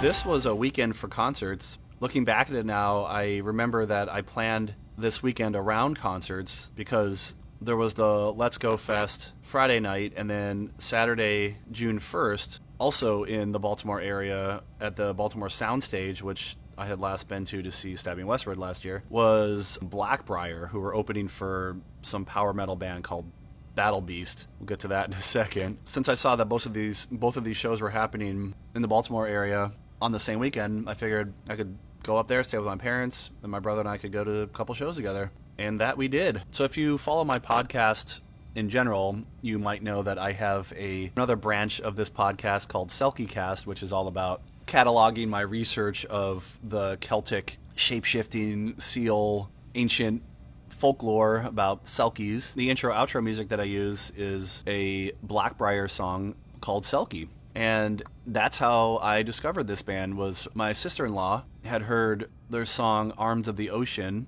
and then I guess when she looked into them more, she saw they had a song about Selkies, so she sent it to me. And as you can hear way more about on that Selkie branch of this podcast, that's my favorite way to get exposed to and collect Selkie-related content, is having it like recommended to me by people that know about my obsession with it. It's just a little bit more authentic and organic, than me just Googling it. So I fell in love with the song as soon as I heard it, of course. And I've never been a big symphonic metal fan. That's more of my brother's area of interest. I find it just to be a little too, I don't know, kind of kitschy, which is ironic because I was just talking about Harry and the Potters earlier. What am I saying? But I don't know. There's something about it that just isn't quite for me. But Blackbriar is like a perfect kind of middle ground for me between like folk metal, which I tend to like more because it takes itself a little bit more seriously, but it still integrates a lot of like interesting dynamic and indigenous sounds. You might have heard me talk about Sina Luviete last year,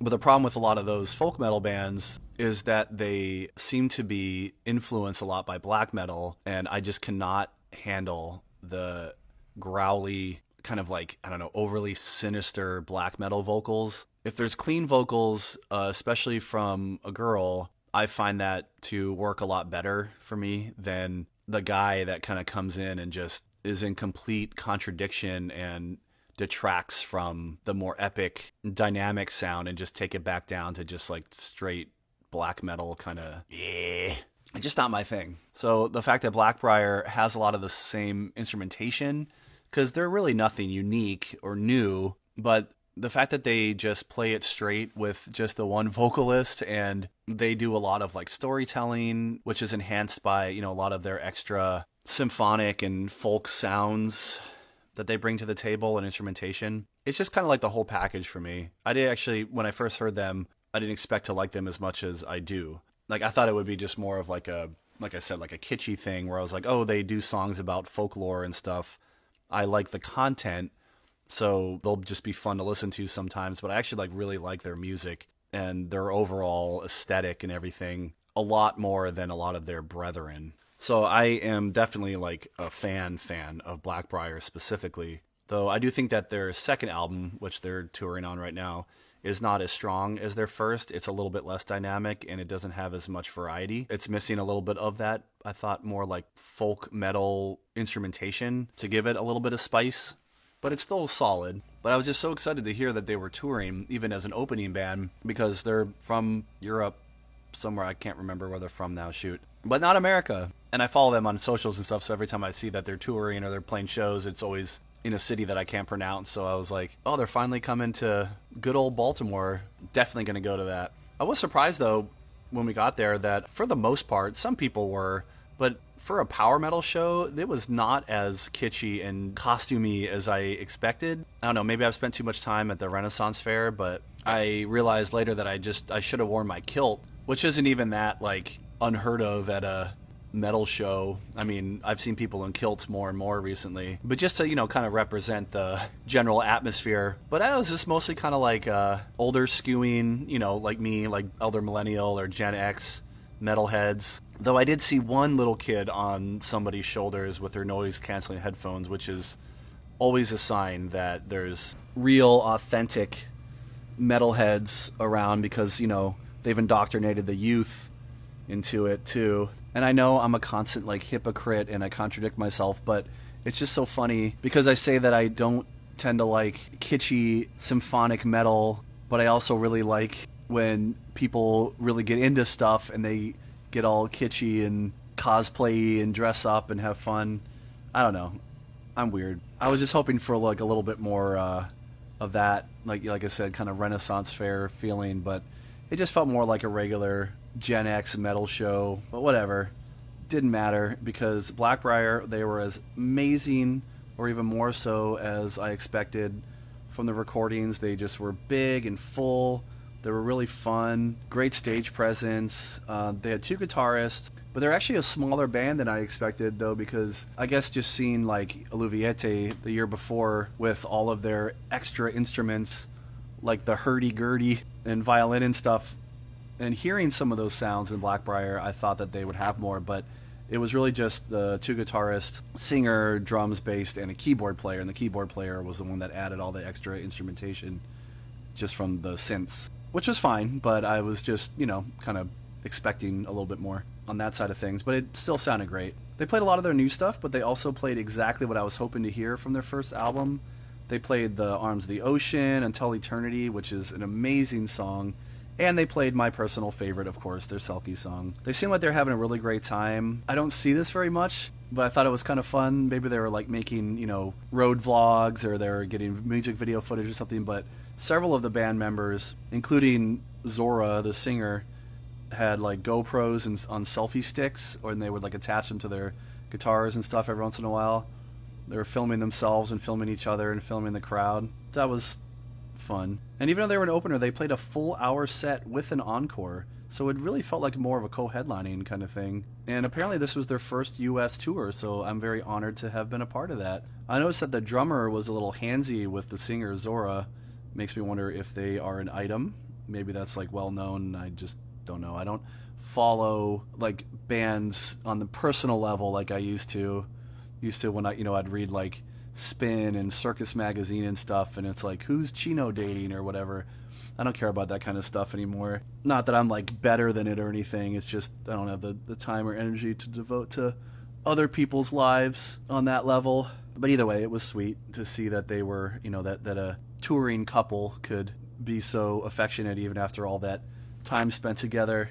It's got to be rough on the road. And then Dave and I just stayed for a couple of the Battle Beast songs. I tried to listen to them a little bit before I saw them, but I can't, guys. I'm sorry. I know it's like a huge genre, especially in Europe and abroad, but the power metal is like not for me. I appreciate it. I get it. I think it's a lot of fun, but the music itself just is not. It's not mine. But the aesthetic and the way they sounded was exactly what I expected from a power metal show. The singer came out with these big, like, maleficent horns on and a corset. And they, in addition to their normal rock instrumentation with the 2 guitars, bass, drum, singer, they also had a keytar. And 3 of the band members also harmonized with the vocalist. A lot of double kick drum. I was really impressed with the drum kit setup. There were not 1, but 2, because you can't have enough China cymbals. My favorite cymbal. I only have 1, but still.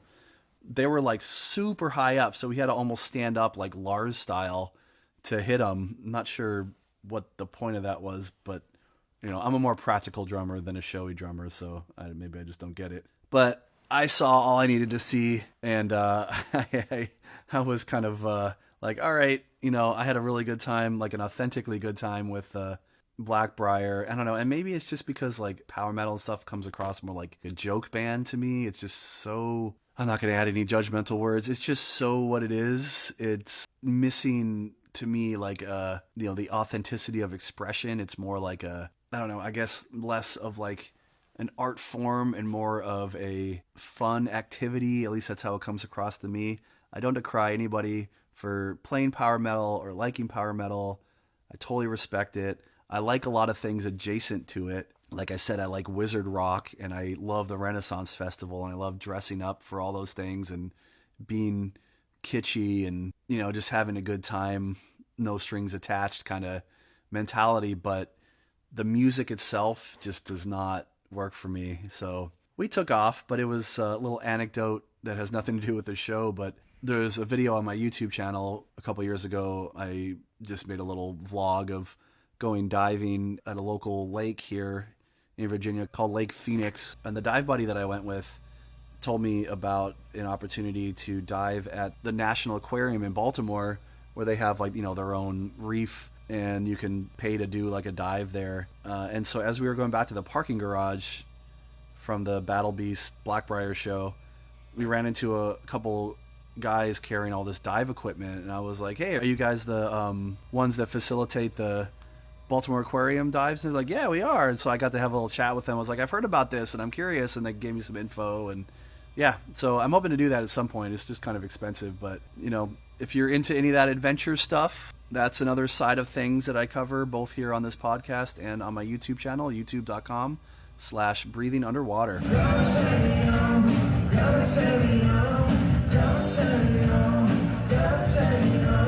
And then, still on this same weekend in early June, on the 2nd, as soon as I got back to Richmond from Baltimore, my wife and I were invited to go to a private, sort of like a fundraiser dinner, where a cover band called Smells Like Nirvana was playing. And apparently these guys are, at least regionally, pretty well known, and they tour. I believe that they played like in Roanoke the night before with their fully like electric cover set. But this, like I said, this is more of like a dinner show and a fundraiser, so you had to pay for a plate and stuff. But we had a friend that had an inn, and they just invited us along because they had some extra room at the band table where the musicians, were going to be up on stage the whole time, but they still had room at the table and they had food. So they're like, hey, you should come. And we did. And I was really grateful for that because, I love Nirvana. They're one of my first rock loves. And these guys sonically were uncannily sounded like Nirvana. It was incredible, like how good they were. But the singer especially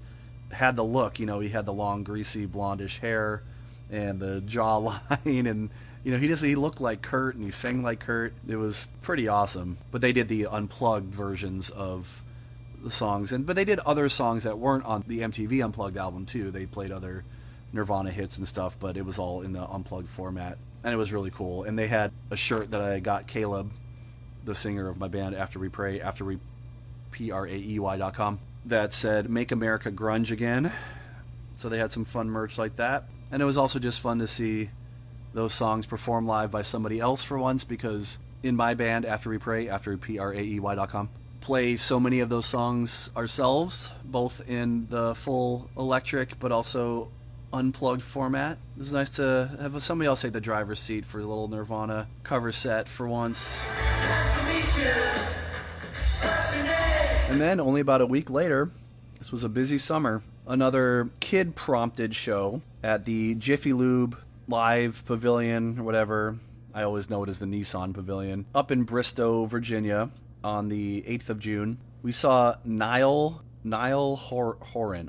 I don't know. I always, just like looking at it, I hear somebody say it and it sounds normal, but then I see it written, I'm like, Niall, not Niall. Okay.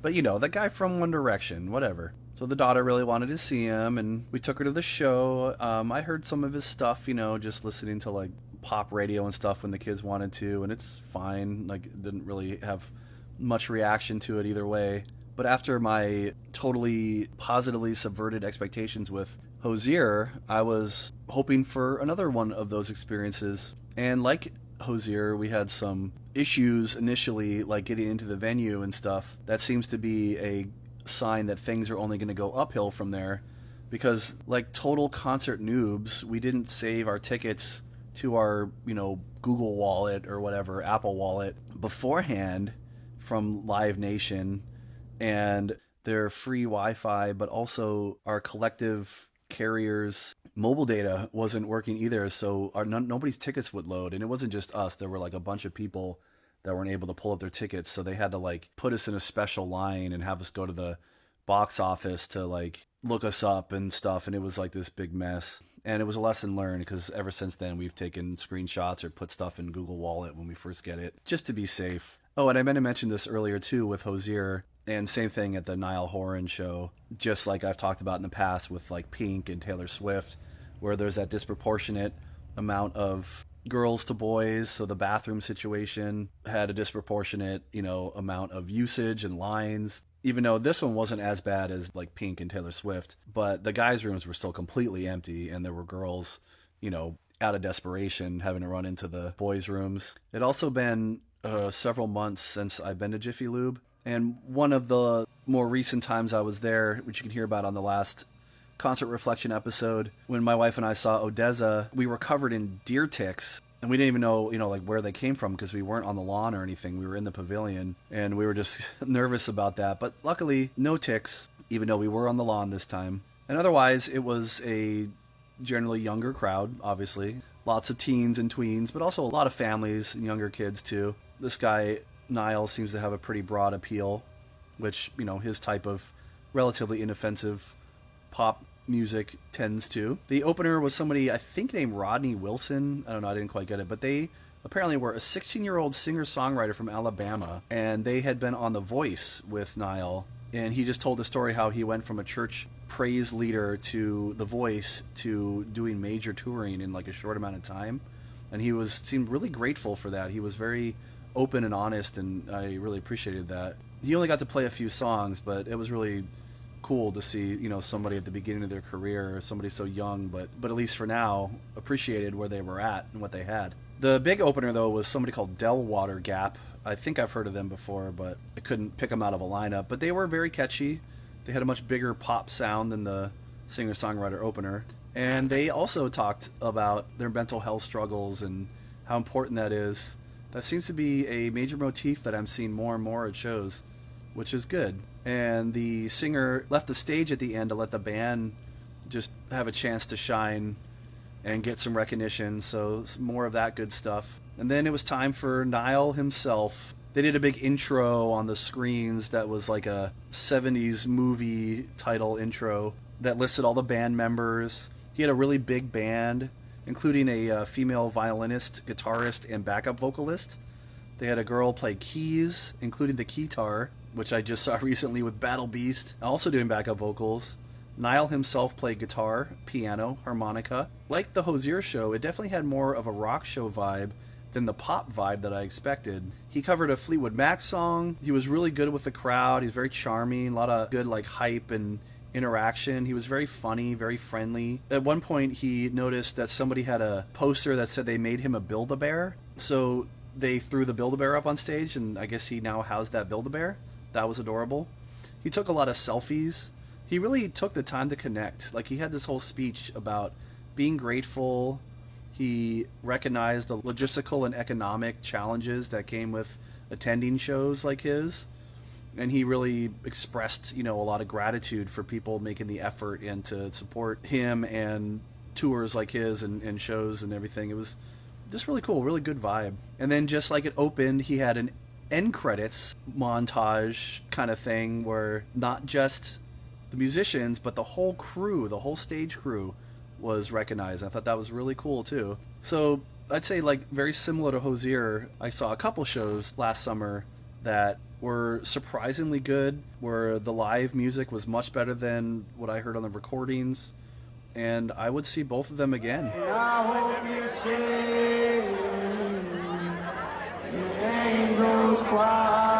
Next up, at the end of June, on the 28th, on Browns Island, which is a historic Civil War site in Richmond, Virginia, one of those outdoor kind of summer concert venues, big open field and a stage. We have a couple of those around here. But this was another show that was kid requested that I definitely wouldn't have sought out on my own because it was a country show, and that is, though I know, one of the most popular selling genres right now, one of my least favorite genres overall, but in no way would I ever want to deter my kids from enjoying what they organically enjoy. So we went to see Sam Barber, and thanks to my kids, just like Ludacris and Lil Tecca being my first full-on rap shows, this was my first real country show for obvious reasons. And last year I saw Young the Giant at Browns Island, and it was ridiculously, suffocatingly hot. But a year later, it was graciously a much more pleasant evening to be outside. It was also a lot less crowded, which was nice, so we could be a lot closer to the stage. We were really basically like in the front few rows. When I saw Young the Giant last year, we could really hardly see them at all, especially because the field has no incline, so you're just staring to the back of people's heads. But now we could actually see the show, so that was nice. We arrived during the opening act called Villages. Sounded like pretty standard modern country to me. But next up was a kid. Apparently he was 17 years old. Jake Cohn, a solo artist, local from Virginia. He had a real gravelly voice, very passionate. It was cool. Just like with that kid at the Niall Horan show, to see young people getting this opportunity because of these bigger artists really says a lot to me about the quality of character of these artists, regardless of, how I might feel about their music. Though I did listen to a little bit of Sam Barber to prepare for the show, and I gotta say, like, as country goes, it was surprisingly tolerable for me. I remember saying early on that he kind of gave me an emo country vibe because it was a lot more somber and kind of downplayed. It wasn't like the usual sitting in my truck, looking at the American flag, kind of twangy country that just really grates me. It was a lot more introspective and actually song-oriented and emotive, so I had respect for it going into it. And he had a full band, including a banjo and a fiddle player. Live, it was a lot more fuller and upbeat than what I just described about my reaction to his recordings. But overall, I found it to be not too twangy, and it didn't have that fake country voice. And this is something that I've really struggled with over the years, because I know that every genre has a lot of put-ons that kind of make the genre, like all the overt arrogance and attitude when it comes to rap, and all the dark sinisterness or angst and anger when it comes to metal or whatever it is. There's a lot of stylistic things that aren't necessarily natural, but there's something about, to me, the overt pandering that comes with these country singers when they sing like they got an accent in the South and the country. And it's just like, I don't know, because when you hear a lot of British artists, like Shirley Manson, has a really heavy Scottish accent when she speaks, but when she sings, she just mostly sounds, for lack of a better word, like normal. She doesn't sound like she has that thick accent. So that's why it's just hard for me to believe that, even though I know a lot of country singers have a Southern accent, it seems like they're like really laying it on thick. And it just comes across to me very inauthentic. I know it has the opposite effect for country fans, and they found it to be very, organically, authentically Southern or country or whatever. But that's just one thing about it that I just really like can't stand when I immediately hear that. So it was nice to hear that Sam Barber just kind of like sang like a person, and the music happened to be more like genre related to country, but it wasn't just like in your face, predictable, freedom isn't free with the American flag and the eagles over the mountains. Okay, I'm gonna stop. But even though he did play mostly full band stuff, he did a couple solo numbers. The bassist had a Black Sabbath shirt on, so, there's some crossover legitness there. And yeah, overall, it was a good show. I think this was a good exposure point for me to see country music live and not something more, well, what I was just describing.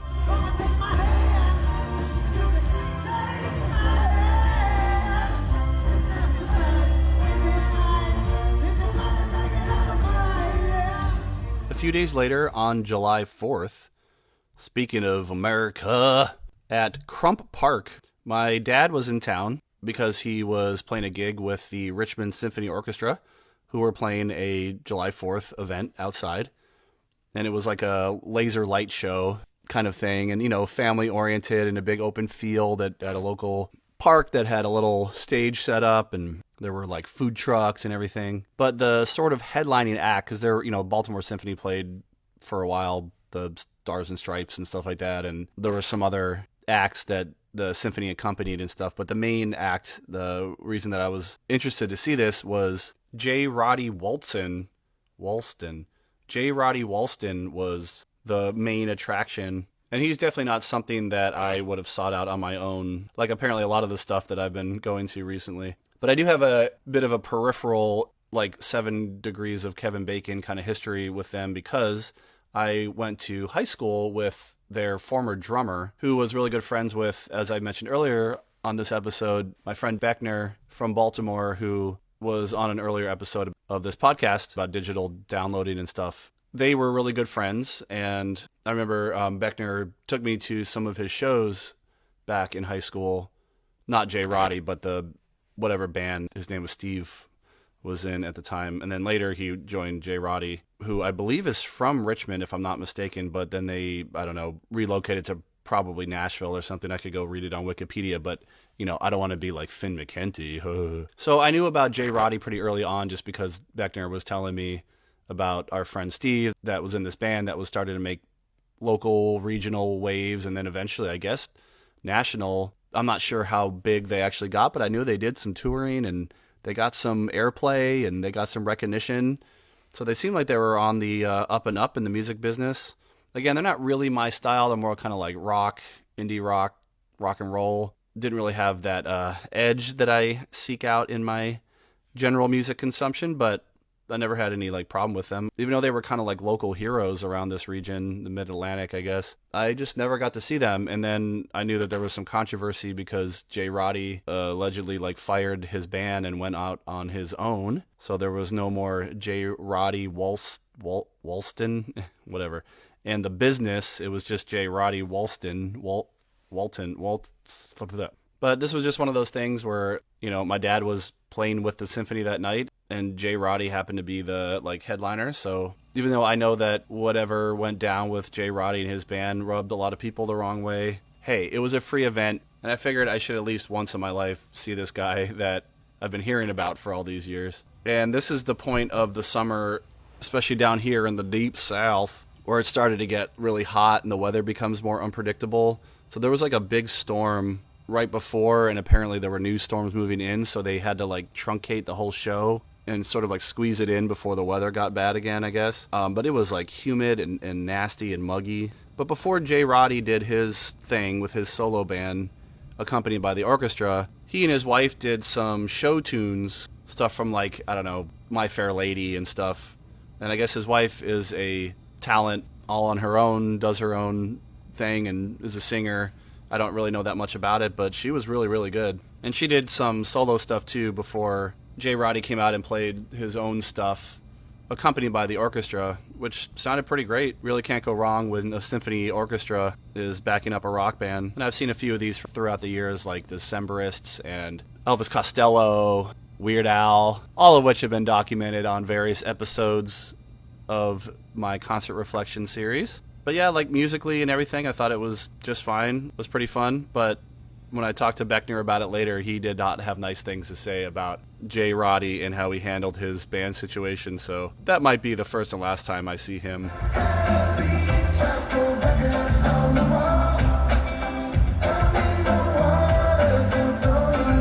A couple weeks later, back at the Jiffy Lube Live Pavilion in Bristow, Virginia, my wife and I saw yet again the Dirty Heads on July 19th, 2024. And up until this point in the Lord's month of July, it had been like 100-degree plus weather. So we were like really concerned about how much we were going to be able to enjoy this show. But the weather broke that day. It was a lot nicer, and it got like very, very pleasant as the sun set. And though we were on the lawn, we were finally able to get closer to the pavilion and center for once. So we had pretty good sight line for everything. The first band was the Elevators, but like it's spelled love in the middle. They sounded pretty good, but my wife and I ran into a couple of friends who I've probably mentioned several times on this podcast. I think the last time that we saw them was at a Dirty Head show. These are an old friend that I went to high school with, went to lots of shows with back then, and we've run into each other ever since.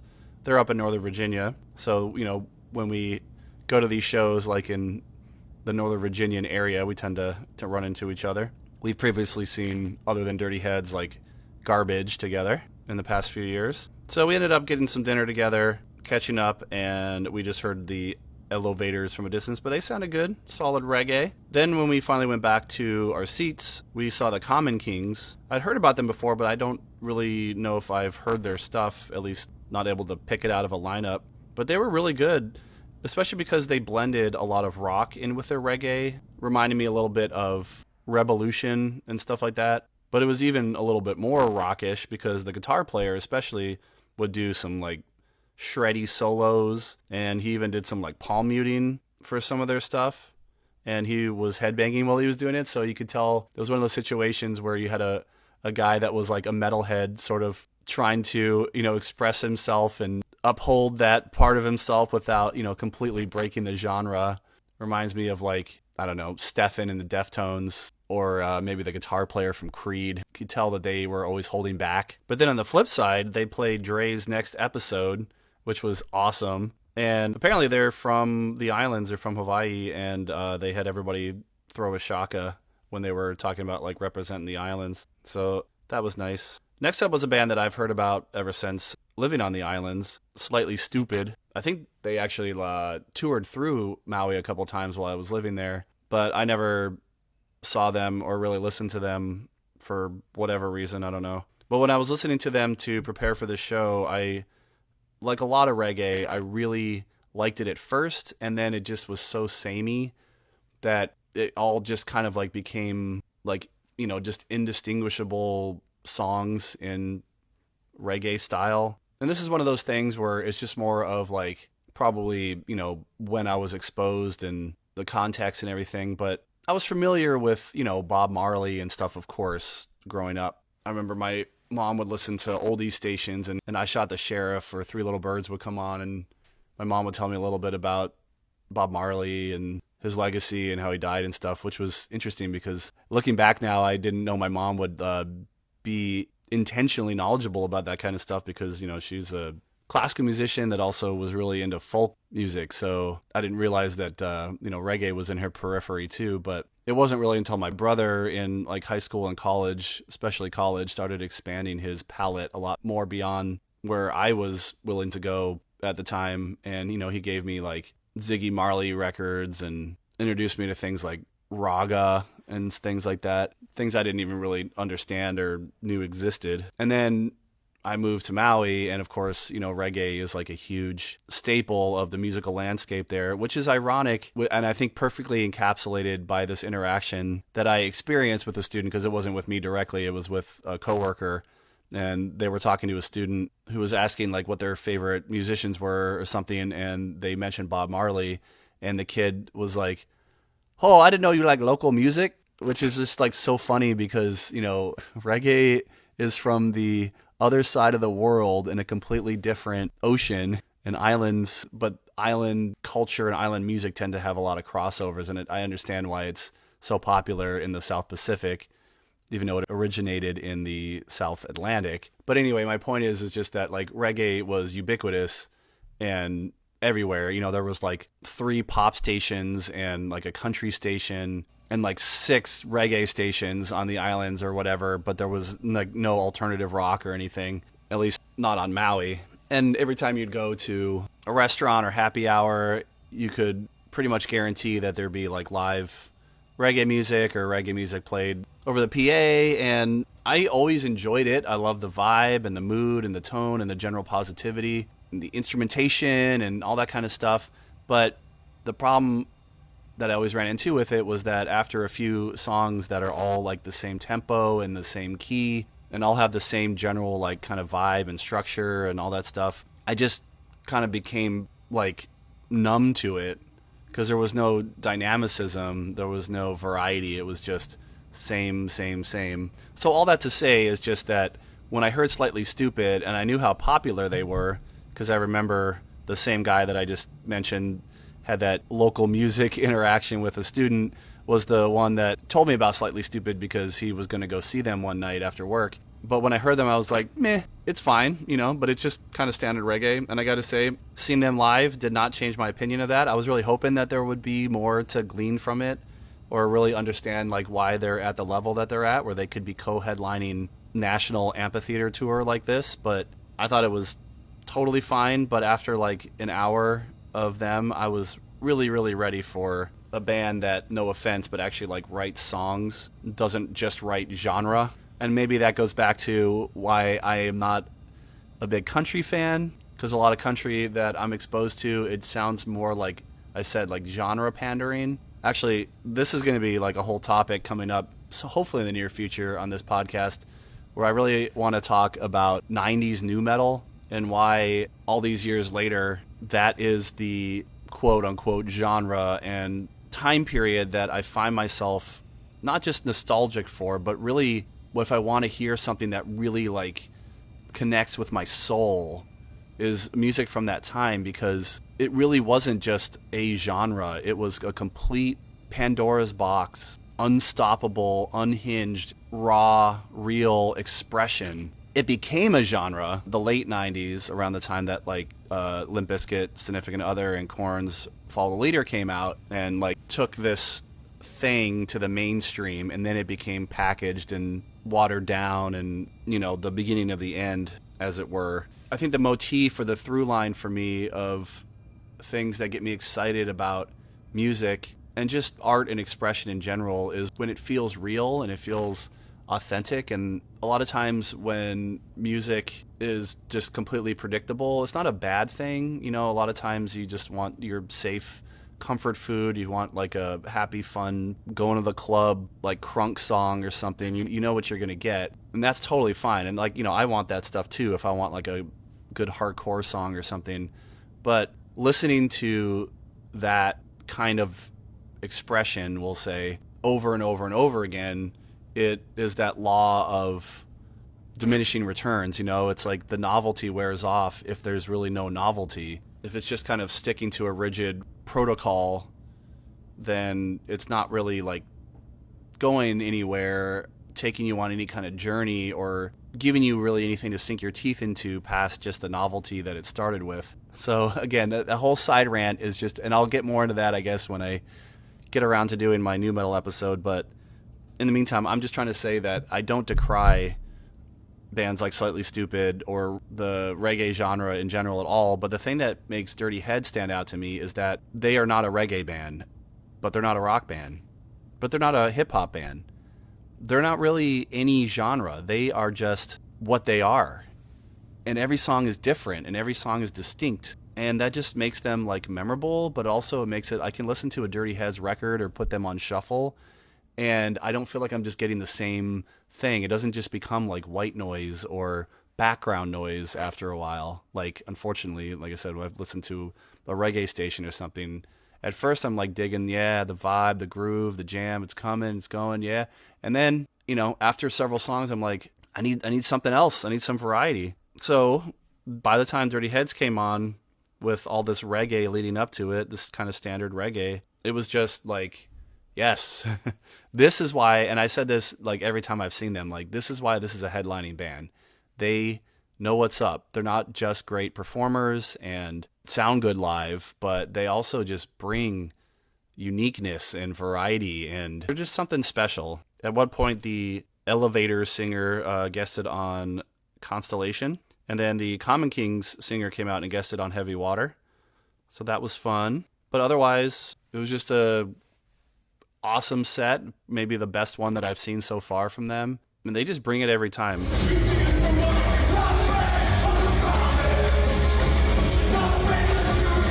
About a week later, I went to a one-day festival. Apparently is a annual fest here in Richmond, Virginia, at our local big little club called the National, that you've heard me talk about a lot on here if you've heard other episodes. This was on July 27th, and it was the Over the James Festival, which is put on by apparently our local heroes, Avail. And Avail is a band that I remember hearing their name, you know, early on in my hardcore days, but I don't know if I ever actually listened to them. They were just one of those bands that I would see on a flyer or see like on a festival lineup kind of thing, or, you know, hear mentioned in the hardcore sphere. And so I've been living in Richmond for almost 15 years now, and I've never heard of this fest until more recently. A former coworker of mine who we connected with over like 90s hardcore mentioned that he was going to it last year, and by that point it was already too late for me to like fit it in the schedule.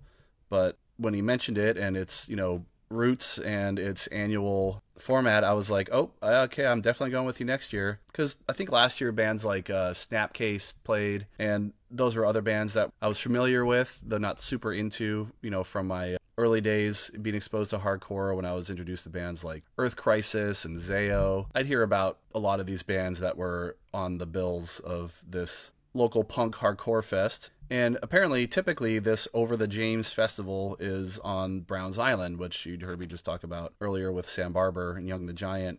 But just like a few days before, I believe, they actually moved it indoors to the National because of all the crazy weather that we were getting. And apparently, I think last year they had to either like postpone a set or truncate or something because of the weather. All these crazy storms that, you know, brew when it's in the upper 90s and 100% humidity. And the crowd was definitely what I expected.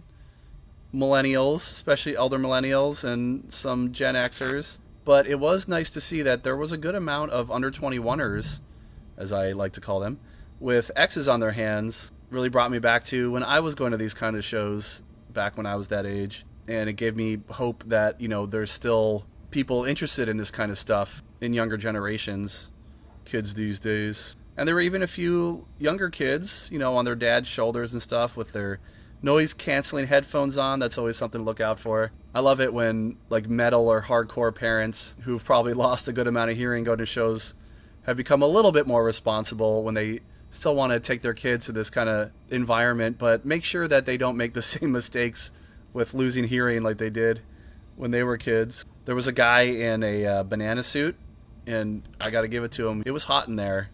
And he wore that thing the whole time. He must have been dying. And we got there a little late, so we missed the first band called Doll Baby. But it was nice that they were really good about having short transitions between bands. They just like set up and broke down like a true hardcore punk show should. Doesn't have to be a big to-do.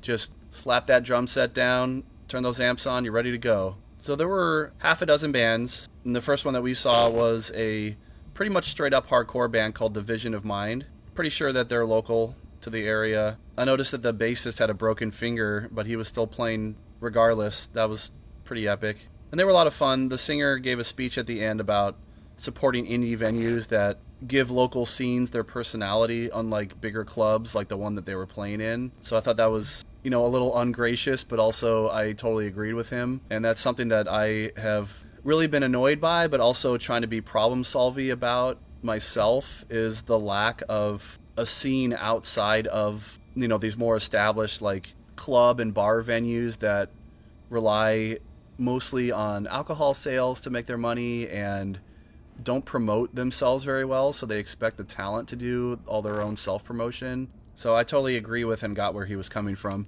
and I'm hoping to be part of a solution to that in the years to come. So stay tuned for that if there's anything that develops with my own intentions of helping to support and maintain a healthier scene, especially for younger audiences. Then there was a band from Philly called Sheer Mag. They were more like rock and roll than punk, but they still had that kind of ethos and aesthetic. They had a front woman who expressed a lot of good vibes and gratitude for being part of this show. Then it was Suicide Machines. They're another one that I've heard about for a long time, but I don't know if I've actually listened to them. I didn't realize how Operation Ivy they are.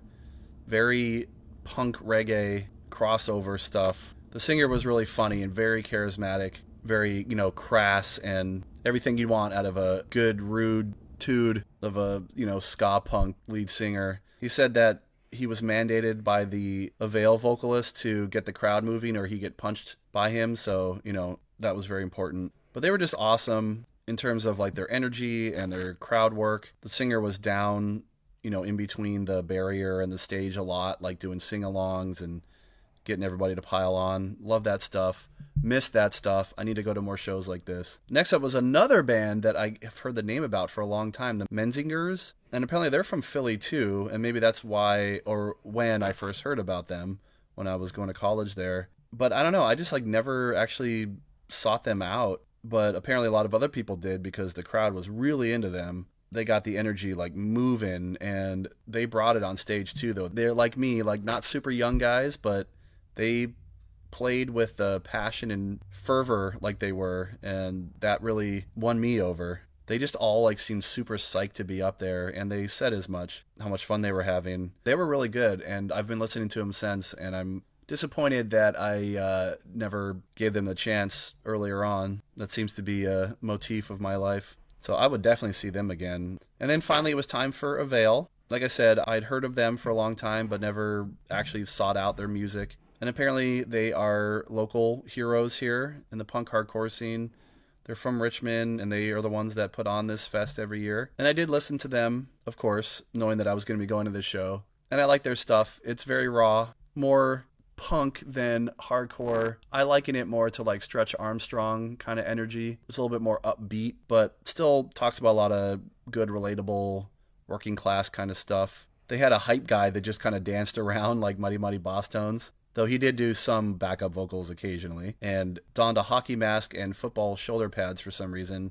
I'm sure there's some lore there that I'm not familiar with, but people seem to enjoy it, and also when he crowd surfed. But even though they were not the heaviest band of the night, they had the biggest pit of all the bands that night, to the degree that I haven't really seen since college, when metalcore and nu metal were still peak. Venues like this would be selling out and would be jam-packed, and everybody would be moving and moshing, and that's the vibe that it gave me, and it was so comforting and so nice to see that again. And my biggest takeaway from it was that it was a really interesting and eclectic mix of punk and hardcore or adjacent styles to that, and I'm assuming that that's not a coincidence on Avail's fault, that they do this on purpose to showcase different bands of the scene, up-and-comers and more iconic legacy groups like themselves. And I just think that's really awesome. I am so respectful of Avail to do something like this and to have their finger on the pulse of just judging by the crowd of loyal fans, but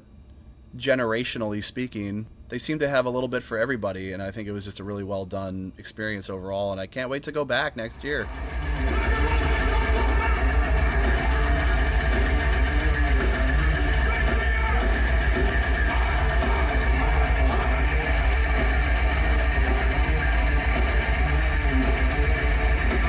All right, but the fun was just beginning that same weekend, because the next day July 28th, at the Virginia Credit Union Live Amphitheater at the Raceway here in Richmond, Virginia. Another hometown hero show. This was like a weekend for it. Lamb of God came back home. I'm pretty sure it's been 20 years. Ozfest 2004, when they were still touring off of Ashes of the Wake. So it might not be a big surprise then that this was the 20th anniversary of Ashes of the Wake, but also Mastodon's Leviathan. But there was another special surprise at this show, which was Kerry King. And I just have things to say about all these things. So let's get the general stuff out of the way first. The crowd was exactly what I expected. A bunch of metal dads like me and older, with some little kids, but mostly all-in metalhead teenagers. And I always love to see that, just like I was saying about Avail, that intergenerational influence. I wish that I had had more of that effect on my kids, but, can't indoctrinate them all. Trying to lead by example, I guess, by taking them to the shows that they want to go to. In the end, to me, the only thing that I truly care about is that there is a organic, innate passion for music, whatever it is. I just want to support that, cherish that, even if it's not exactly the music that it seems like a lot of other kids and their parents bond over. But I did notice one dad with his metalhead kids was wearing an Eras t-shirt. I thought that was just kind of funny and out of place, and I wonder if it was like payback for one of the kids like making him go to the Eras tour. So he's like, I'm going to wear the shirt to a Lamb of God show. How do you like me now? Or maybe he's just a huge Taylor Swift fan and had no qualms flaunting that even at a metal show. Either way, respect. For the opening band was a band I'd heard about on like Sirius XM, liquid metal kind of stuff, Malevolence. And I've listened to them a little bit, and I like some of it, but not the clean vocals. In that regard, on the kill switch engage formula kind of front, I really do like the thrashcore, metalcore side of things, but not when it breaks into the clean vocals. Not with this style. It just doesn't work for me. But even though the place was only like half full, they had a really good crowd response for playing first. And they gave a lot of recognition and gratitude for the bigger bands, for the influence that they had on them, the opportunities like this tour. And that was paid off immediately because the next band up was Kerry King, or as I like to put it, Slayer Light. Okay, I'm going to go on a little bit of a tangent here. I might have mentioned this before, I don't remember, so just to keep things fresh, here's my thing about Kerry King. I love Slayer, though I'm not like the biggest diehard Slayer fan. I actually like more of their 90s and early 2000s output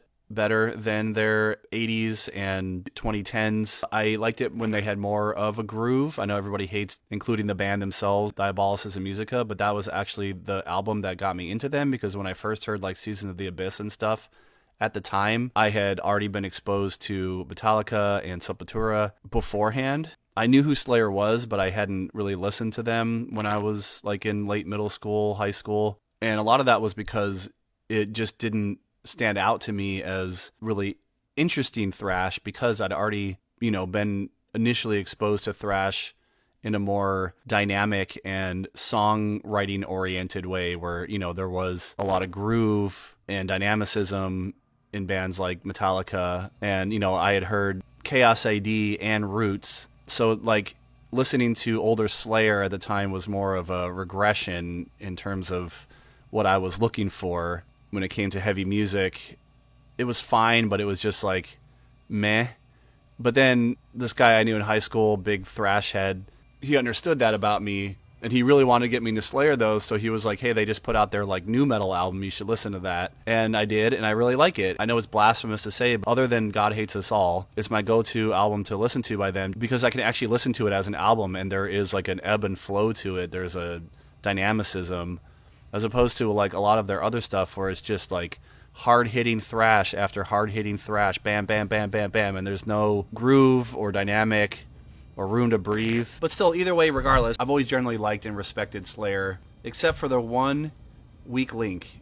And I know that he is credited on a lot of their songs that I love, but him going solo and not having the rest of the group to rely on just confirmed to me exactly why I will die on this hill of saying that I think Kerry King is the weakest link of Slayer, because he is really talented and he obviously knows it and he loves to flaunt it. But just being a talented technical player does not make you A, a good songwriter, or B, a creative player. So anytime that I hear a solo on a Slayer album and it's just like diarrhea of notes and nonsense, and by the way, I would say a lot of the same thing about Zakk Wylde, especially as a shreddy guitar player. These guys are obviously really good, but there's like no substance to it, especially with their solos. It's just like, what is this? It's just noise. It's just a bunch of hammering and whammy barring, and like if you go compare any Kerry King solos to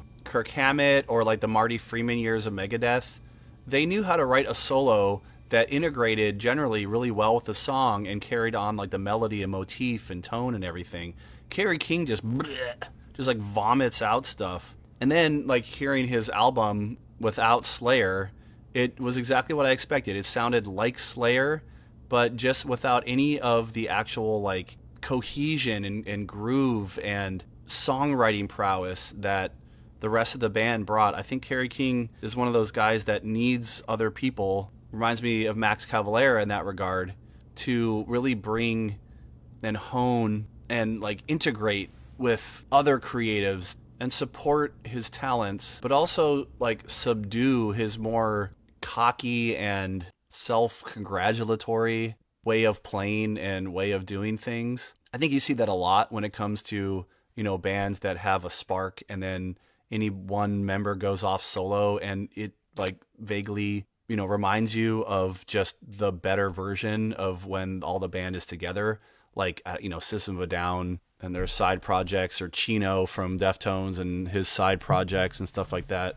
There's a reason that some bands just work. But I also get that Kerry King did not want Slayer to dissolve, even though that lasted for like 5 seconds. So I respect that he, you know, wanted to do his own thing. He's carving his own path, like, good for him. And they were fine. They were entertaining live. It was definitely cool seeing Phil Demmel back after the whole thing went down with Machine Head, because I loved what he did with Machine Head and that era that he was in that band. And even though Kerry King got all the spotlight for his solos, I saw it in person, unsurprisingly, that everything that Phil Demmel did solo-wise was more cohesive than anything that Kerry did. And the guy from Death Angel on vocals, I don't really know anything about Death Angel. Of course, I've heard about them over the years, but his vocal stylings are really not my thing, though I thought he did a really good job overall. He seemed to be having a lot of fun and was really good with crowd hype and stuff. And as they were getting to the end of their set, I was actually really surprised that they didn't play any actual Slayer songs until, of course, they started the intro to Raining Blood. And finally, that got people out of their seats and standing. Me too. It was actually really cool to hear that. Having seen Slayer in a long time. Oh man, maybe the last time was also Ozfest 2004. Was it? I think maybe it was. All right, next up was Mastodon, and they're another one. Much shorter rant here, but I was introduced to Mastodon in college when they put out Leviathan, because I work with a guy that was a metalhead too, but he was a little bit more into like metal and hard rock and stuff. He would put on Leviathan at work and he just loved it. And kind of like Gojira, like I like the tonality of it. I appreciated how it sounded, but like nothing ever really caught on for me. It was so... The best way I can describe it is like it's almost there, but it's not quite there. I just never really like connected with any of the songs in particular or anything else about it. It was just generally heavy, but didn't really give me anything else. And I know there's all this lore and stuff, and Leviathan is a concept album about Moby Dick. I think that's all really cool. But yeah, Mastodon's one of those bands that like I knew about early on, never really connected with them, so I just didn't really follow them. But, you know, I've heard about them over the years and kind of tangentially have seen their career trajectory overall. And I have seen them live before, and it just didn't do anything for me. It was pretty much, you know, what I expected. I was just kind of like, okay, and then I was ready for whatever was next. I'm really impressed, though, that a prog kind of sludgy metal band are as popular as they are, because they don't really have, like, to me, like a hook, you know, like a charismatic member of the band that really draws in a lot of attention, or like a specific song, you know, that was a breakout hit or anything. They're just like a solid band that's been around for a long time, but they're like really big. But they were generally fun to watch. They had a lot of cool, you know, Leviathan era imagery going on while they were playing, and towards the end of their set, a guy in like a big stilted monster suit came out on stage. That was kind of funny. But the most impactful part to me was after they were done and the singer was, hyping everybody up for Lamb of God and was just giving some gratitude and saying that when their album Leviathan was released, he went to a Best Buy to just, he wanted to see for himself that his band's album was on a shelf in a Best Buy. That really meant something, like they've made it. And he saw that Ashes of the Wake was right next to it. So they contacted Lamb of God and have been friends ever since. And they were really excited, to do this 20th anniversary thing. But I got to say, up until this point, and it was really hot, because it is Richmond, Virginia in the summer in the South, I was having a good time, but I wasn't like super engaged. And then Lamb of God came out, and boy, oh boy, did I wake up. So just like Mastodon, they played their, 20th anniversary album, Ashes of the Wake, in full. And it's not my favorite album of theirs. I know that's also blasphemous. And I haven't really been super in touch with Lamb of God for a while. I like them, and every time they come on Sirius XM or something, I won't turn them off. But there was an era where, the Ashes of the Wake to Wrath era, where I thought they were putting out just absolutely like banger after banger kind of material. And then it just got a little samey, and then Randy started messing around with clean vocals a little bit, and I was just kind of like, all right, I think Lamb of God is sort of past their prime. And everything they put out has been really good and solid. I'm not saying it's like bad or anything. It just really hasn't like had the same impact for me that little 3 album era did of their, not Burn the Priest stuff. I didn't know about them back then. I think I first heard about them. Yeah, I was in college. Oh, and the guy that I just mentioned that I work with that introduced me to Mastodon, his even more metalhead roommate was the guy that gave me Ashes of the Wake at first, I believe. And then we saw them all together at the Ozfest 2004 that year. I had wished that they played Sacrament or Wrath all the way through instead of Ashes, but it didn't matter because hearing all those songs live was amazing, and they sounded amazing. And I mean, those guys are like, in their 50s at this point, but they like killed it up there. They were just having a great time. So of course I made a big deal about it being a hometown show. Interestingly, my first time seeing them in Richmond since living in Richmond, Randy made a big deal to thank a lot of the scene influencers from the area and people that supported them as they were up and coming, like Municipal Waste and Gwar. He even mentioned Avail and the fact that they had played last night. And he must have been there because he gave props to Division of Mind, that hardcore band that played early day before at the Avail show, for keeping the local hardcore scene alive. So that's really cool that like a band of Lamb of God's status and stature is still aware of these younger bands that are coming up in their local scene. And he reinforced the story that the Mastodon guy told about the records being released on the same day in 2004. And they've been talking about doing this joint album celebration tour for years. He mentioned a recording studio on Broad Street here in Richmond where they recorded Ashes of the Wake. He also mentioned playing an early show at a bar called McCormick's downtown Richmond in front of like 35 people when they were still Burn the Priest. And that was cool to hear because like 10 years ago when my band, After We Praey.com, was first starting out, we almost played at McCormick's, but not to name any names, a member of my band was underage at the time and didn't have his ID on him, so they wouldn't let us in. So that's my big claim to fame right now, is that my band almost played at the same bar that Burn the Priest played at almost like 25 years ago. They finished up with an encore of Walk With Me in Hell and Redneck from Sacrament, so that made me really happy.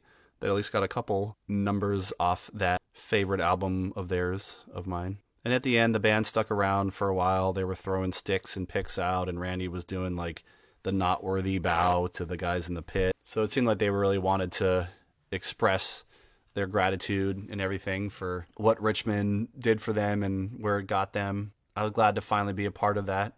Now I just need to go see Gwar finally, because I've seen Municipal Waste and now I've seen Avail. So just to put that whole local Richmond metal heroes on my checklist, I'll have to go to a Gwarbecue at some point.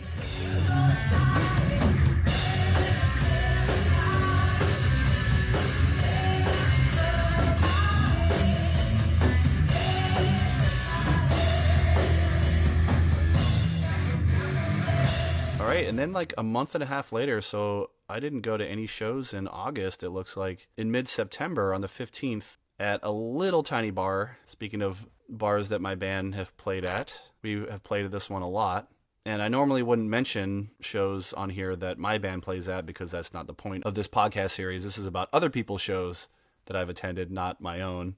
But we had the privilege of opening up for a touring, I believe, Japanese-based band called Kazha. So even though my band also played that night, I think this counts for this podcast episode because we did stick around and rock out with a nationally touring band after. And it just so happened on this same night, there was supposed to be a Megadeth and Mudvayne show at that Raceway Amphitheater, the Virginia Credit Union Live that we saw Lamb of God at. But apparently, and I read up on it a little bit after, there was some sort of controversy, miscommunication, or something about an alleged safety issue, which the venue apparently denied, but Mustaine and other bands and managers on the tour and stuff didn't feel comfortable with. I don't remember if it was like a lighting rig thing or maybe something with the floor, but the Megadeth Mudvayne show was canceled, so we hoped and were correct that some people, a few people that didn't get to go to that big metal show that night came to our little metal show instead. Because there were people that walked in with Megadeth and Mudvayne shirts and were like, oh, were you guys supposed to be at the show? Sorry, at least you got this one. So this band Kazha, they were a three-piece with a front woman bassist who had this awesome, like, I don't know, BC Rich looking gnarly bass, and a drummer and a guitarist, and they played more like, I would say, like epic metal. It wasn't like symphonic, but it was still pretty of that ilk. It was more like hard rock with a big anthemic feel to it, atmospheric, but not in like in a drony way, like in more of a tonal way, if that makes any sense. I would just go listen to them if you're not sure what I mean. But as individuals, they were super nice. We talked to them a little bit before the show, and even though there was like hardly anybody there, which is typical for this bar, every time we play there, there's like mostly the other bands and their girlfriends. But they still played like, you know, it was a packed house. They put their all into it, and they just seemed really gracious to, you know, be playing at our little dive biker bar at all. They covered Enter Sandman, which is a song that I wish I could erase from all aspects of life, but they put their own spin on it, so, you know, at least it was unique enough to listen to. The singer was barefoot, which was interesting, reminding me of seeing Pantera last year when Phil was barefoot, except this is a really nasty little bar. I was worried about, you know, infection, but hey, rock and roll. And she was just really great with the crowd. You know, she would like shout out questions and just engage everybody really well, and, you know, give a little like insight and context to the songs and stuff. So I hope to see them again one day and maybe even play with them again.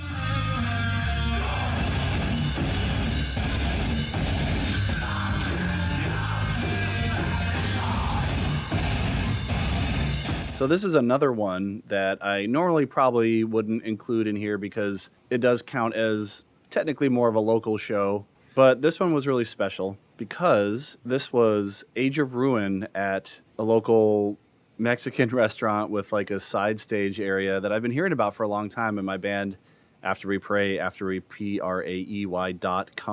have been talking about hopefully getting a gig at some point, Bandidos, on September 20th. And it just so happens that Age of Ruin was essentially the co-headliner the night that my band in high school, Minion, played our first gig. And I went to high school with the now singer of Age of Ruin, who was the guitar player in the other band that co-headlined that fateful night of Minion's first gig, called Apathy. So we were friends with and were somewhat mentored by guys in both of these bands as we were getting our band started. They were a little bit, you know, our elders, and helped us prepare for what was supposed to have been our first gig, which was like a talent show or a band showcase or something that my high school had done up until that year, which would have been, if my memory and math are correct, neither of which are strong suits of mine, I want to say the fall, maybe late summer of 99, I think. Anyway, we really looked up to both these bands, Apathy and Age of Ruin.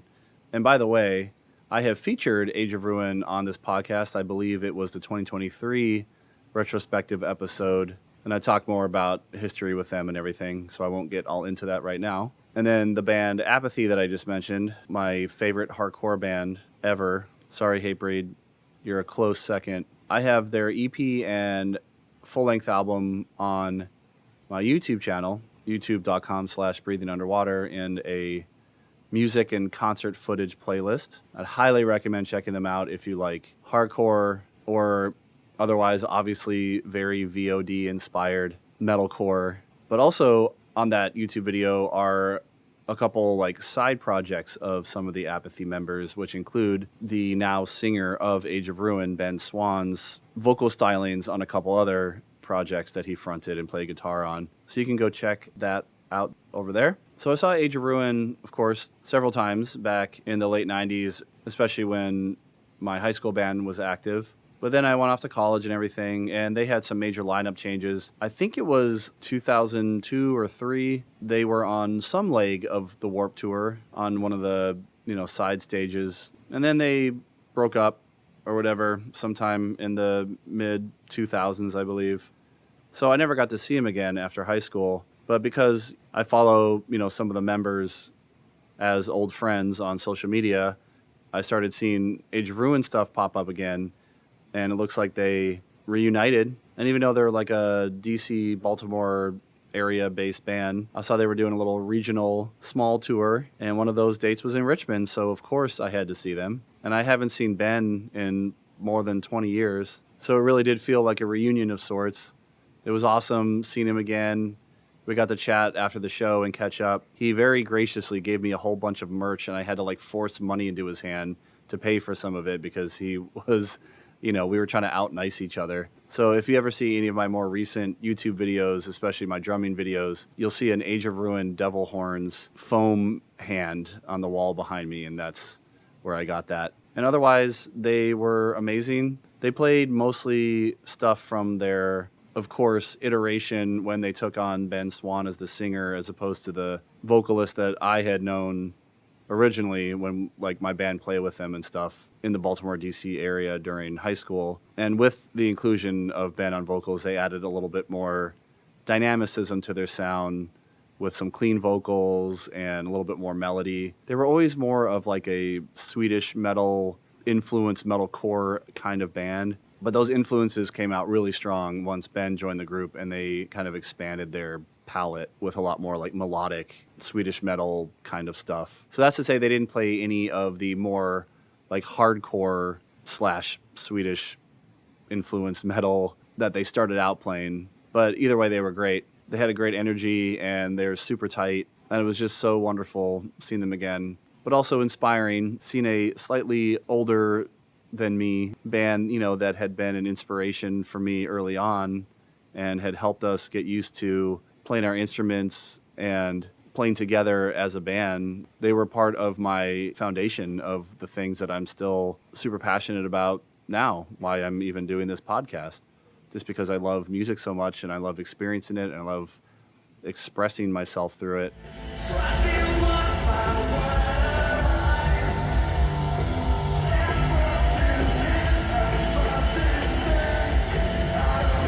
Just judging on the length of my raw recordings, this is going to be my longest episode yet. So if you're still here, thank you so much for sticking with me on this. I've been having a great time reminiscing and going through this, but the fun is not quite over yet. So I'm almost at the end of the year's worth of shows, but the next 2 are major festivals. So there's going to be a little hefty, but then it'll all be over and it'll be time for 2025 shows. So let's wrap this up. On September 21st, 2024, at the National Stadium in DC, where we saw Pink the year before, was the revitalized, for not the first time, HFStival. And for anybody that doesn't know, or if you're not from the area, there was a radio station as I was growing up in the DC Baltimore area called HFS, Baltimore's Alternative Rock or whatever. And of the 3 rock stations that we got, there was 97.9, they call it 98 Rock, and then there was DC 101, and those 2 still exist. But DC 101 is more of what alternative rock stations still are, which is mostly, 90s grunge and alternative classics at this point. But even back then, that's pretty much all they would play, mixed in with, some modern releases from any of those bands like Green Day, STP, stuff like that. And then 98 Rock was more on the harder side, except they also played hair metal. But, you would hear like Korn on there. More recently, when I've gone up to visit my parents, and I'll just turn on the terrestrial radio just to see what's going on out there, even though I barely listen to it at all anymore. I've heard things like Slipknot, Deftones on there, so when that's followed up by Poison, I quickly switch stations. But WHFS, they had a little bit more variety, and they would play more modern stuff. They'd play a mix of, alternative rock and everything, just like DC 101 and grunge and stuff. But, like, for instance, the first time I heard Deftones Change, when it was first premiering, was on 99.1 WHFS. So they would play a little bit more modern stuff too, and new metal, hard rock, alt rock from that era. They were my favorite station of the three. So of course, in the early 2000s, I don't know if they were like bought out or whatever conglomerate owned the airwaves at that point, they decided to just like overnight, just like in Airheads, like change format from a rock station to like a Latin music station. And it was, really sad. But before that, during the 90s, they would have an annual music festival, usually in DC. And if you haven't listened to episode 22 of this podcast, I've mentioned more times than reasonable at this point, but you can hear a lot more about my experiences going to a couple HFStivals in the early 2000s before it eventually went defunct, like later in the 2000s at some point. And I had heard that they tried to bring it back for a year or two, though it had a lot more like pop and rap variety than just being an alt rock kind of festival. But then it went away again, but for some reason they decided to bring it back again in 2024, except this time it was a straight up alt rock nostalgia fest. So they must have been seeing what was going on with like When We Were Young and Sick New World and festivals like that, and wanted to get in on some of that millennial nostalgia money. And that's why it was completely unsurprising and unprofound that the crowd was Gen X and millennials. Not a lot of kids there. A lot of aged parents like myself. Though there were a good number of teens. So when I say kids, I mean like younger kids, with their noise-canceling headphones on. But there were a good number of teens that I would assume were with their parents. But that's awesome. It was a really hot and sunny day, and that'll come into play later. But the first big debacle that we didn't realize until we got there was the way that they handled the tickets for this. I'd never seen this before, but the tickets, at least the first round, the pre-sale maybe is what it was, they had a limited number for the first round of sales, even though it was in a baseball stadium, and you didn't get to pick your seats. As a matter of fact, I don't think they even had an option to get floor seats, and if they did, they were way more expensive. But it was otherwise like a lottery. Like you had to pay ahead of time before the sale started, and then they just let you know if you got your seats or not. And if you didn't, they just didn't charge your card. So you had really no choice other than just paying, and they would think it was like $150 or something. They were not cheap seats. So the impression that I got was that this thing was going to be huge and sell out really quick, like When We Were Young or something. And they were charging premium prices, and they didn't want to have, a whole like Ticketmaster crash debacle. So they did this lottery thing. So I thought it was all on the up and up and legit, and like the money was going to be worth it, like seat wise. But then when we finally got there, we realized, kind of like Taylor Swift the year before, we were way over to the side of the stage where you couldn't even see part of the stage. And even though we were on like the lowest level of seats, there was a whole pit area that was only like half full. And I don't know if they did that on purpose to like make sure that, it wasn't overcrowded, but it looked pretty pathetic from where we were. And then as the day went on and the night went on, the stadium did not fill up. So it looked like it was maybe 2/3, but looked more like half capacity. And had talking to some of my friends from the DC Baltimore area that, I grew up with, and we listened to HFS together. We went to HFStivals together in the past. Nobody I knew was going to this show, and a lot of it was because of the really high ticket prices. So I think that they screwed up. I think that they thought this was going to be bigger than it was. They overestimated both the interest and what people were willing to pay for it. But I also think part of that, and you'll see when we get into the lineup for the day, they didn't have any really big mainstream bands to headline. And I heard there was a lot of chatter online about people being frustrated with that too. So yeah, the fact that we didn't get to like pick our seats, but everybody in seats paid the same amount apparently, even though they just randomly like scattered you throughout the whole stadium. It was frustrating. I learned a lesson there. I'm not going to do that again. I'm going to wait and see in the future if something like this happens again. It was a very nostalgic feeling thing. You know, everybody was wearing shirts that were either from shows that they actually saw in the 90s or of bands that were played on HFS in the 90s, you know, in addition to all the bands that were playing that day, of course. They leaned really heavily into that era, too, because there was, like, a lot of flannel in the merch stands and stuff. A lot of, like, MTV and 90s pop culture-y stuff on the screens. And there was a pretty packed lineup for a one-day festival, so it was nice that they had things moving along really quickly on stage. It was, like, less than 10 or 15-minute turnaround between band. I appreciated that. And the sound was really, really good, too. It sounded great, no matter what my feelings were about the overall marketing and implementation of the festival. All right, so let's get into the bands that played that day. First, there was Lit. I have a little bit of a history with Lit and not liking them. They were just really one-hit wondery to me and, like, you know, just kind of generic alt-rock. And I didn't think that the content of their songs was very impressive. And I played with some musicians in high school that really wanted me to cover My Own Worst Enemy, and I fought really hard against it because I hated that song back then, and now I regret it because it would have been fun. I don't know why. I was such a stubborn and sullen teen. I wish that I had, you know, taken every opportunity to play whatever music with whatever friends instead of being like, no, I'm only going to play what I think is good. And that has informed me later when the singer of my band, After We Praey.com, Caleb, has suggested that we play a Lit song at some point in our set, and I am much more open to it now. And just being such a huge band that they were in the 90s, I was surprised that they were the opening act of the day. There was almost nobody there at that point.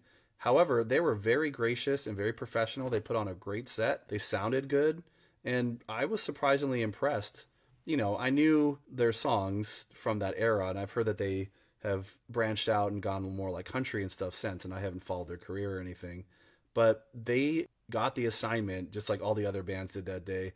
They played exclusively the stuff from the era that they would have been on and were repeatedly played on radio stations like WHFS. And they just really brought it. And like, I was impressed. I would see them again. And I'm saying that totally honestly. Like, I did not expect anything out of Lit of all bands. But, you know, in my seasoned age now, I can appreciate things more, I guess. Next up was Filter. I never had the chance to see them. I know my brother saw them, I think, open for like maybe Cold Chamber or somebody a while ago, and he said that they were pretty good. And like Lit, they only played for about 20 minutes, so they only got to, you know, get in a handful of songs.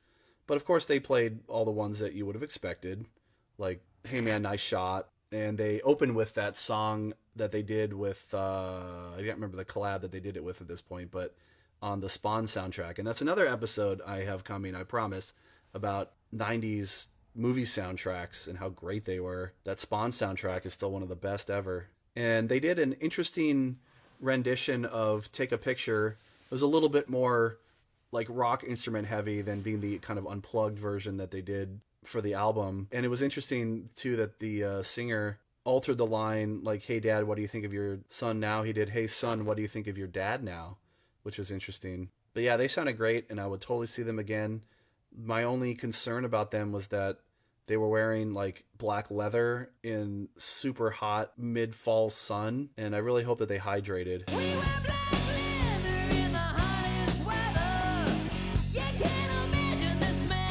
Next up was a band that we were going to run into soon after as well, Tonic. I never liked Tonic, and I don't have anything to say about them. I mean, they sounded fine, but I don't like Tonic, and that's when we decided to go get some lunch. But after that was the Violent Femmes. This is a band that I have heard, of course, especially having listened to rock radio as a kid, but I never really knew what to make of them. My wife, on the other hand, loves Violent Femmes, one of her favorite bands, and she was so excited to see them. And I didn't know what to expect. You know, like, their music is so weird, and really nothing changed for me after seeing them live.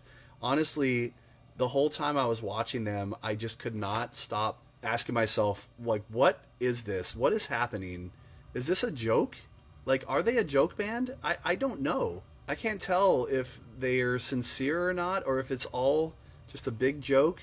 But everything from the songs and the lyrics to the instrumentation. Like, the bass player had this giant, weird bass. I don't even know how to describe it. It was like this big monstrosity. The alto sax was a huge novelty piece of equipment. It looked like something from, a cartoon. The percussionist mostly played with brushes, so it wasn't even like full-on drumming, and it was mostly on the snare, though he also played on a cajon and a xylophone. But people loved it. Like, the crowd was super into it. They were singing along. The band seemed like they were having a great time, but they were just wacky. I don't understand what this band is or what they're going for, but they were definitely entertaining. After that, there was sort of like an interlude. There was a DJ called Girl Talk, and there was a big dance party on stage. They had a bunch of people come up. I don't know if they were like VIP or something. And they had all these like inflatables up on stage, and pool toys and giant balloons were thrown at the audience. They trashed the stage with confetti and toilet paper. EDM and pool inflatables makes a good pairing, I guess. But it really did, kind of cleanse the palate and get everybody ready for Jimmy Eat World, whom my wife and I saw last year at the Oceans Calling 3-day fest, and they were awesome. And again, they were really good, really solid. But unfortunately, the singer was having some kind of technical issues. I don't know if it was with his in-ears or his guitar or something, but he eventually had to stall and kind of stretch and talk a little bit while the stage crew fixed whatever was going on. So they probably lost a song in there for their time slot, but they were very professional about it. He didn't throw a fit or anything. He was obviously a little frustrated because they had such a short set. But when they played, and they played all their classics like Middle and Sweetness and everything, they sounded fantastic, and I would see them anytime. They were great. After them was Liz Phair.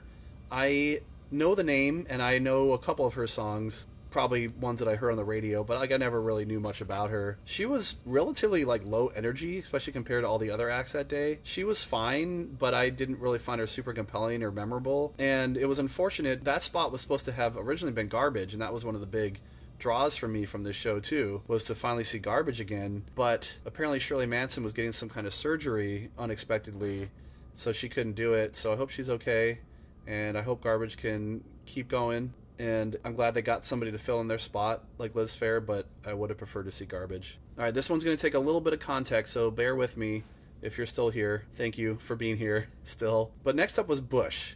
And Bush, I have a complicated history with, because Bush was of that era, when I was first getting in to all this type of music. Bush was blowing up at that exact time. Of course, I discovered like Pearl Jam and Nirvana and STP and Alice in Chains.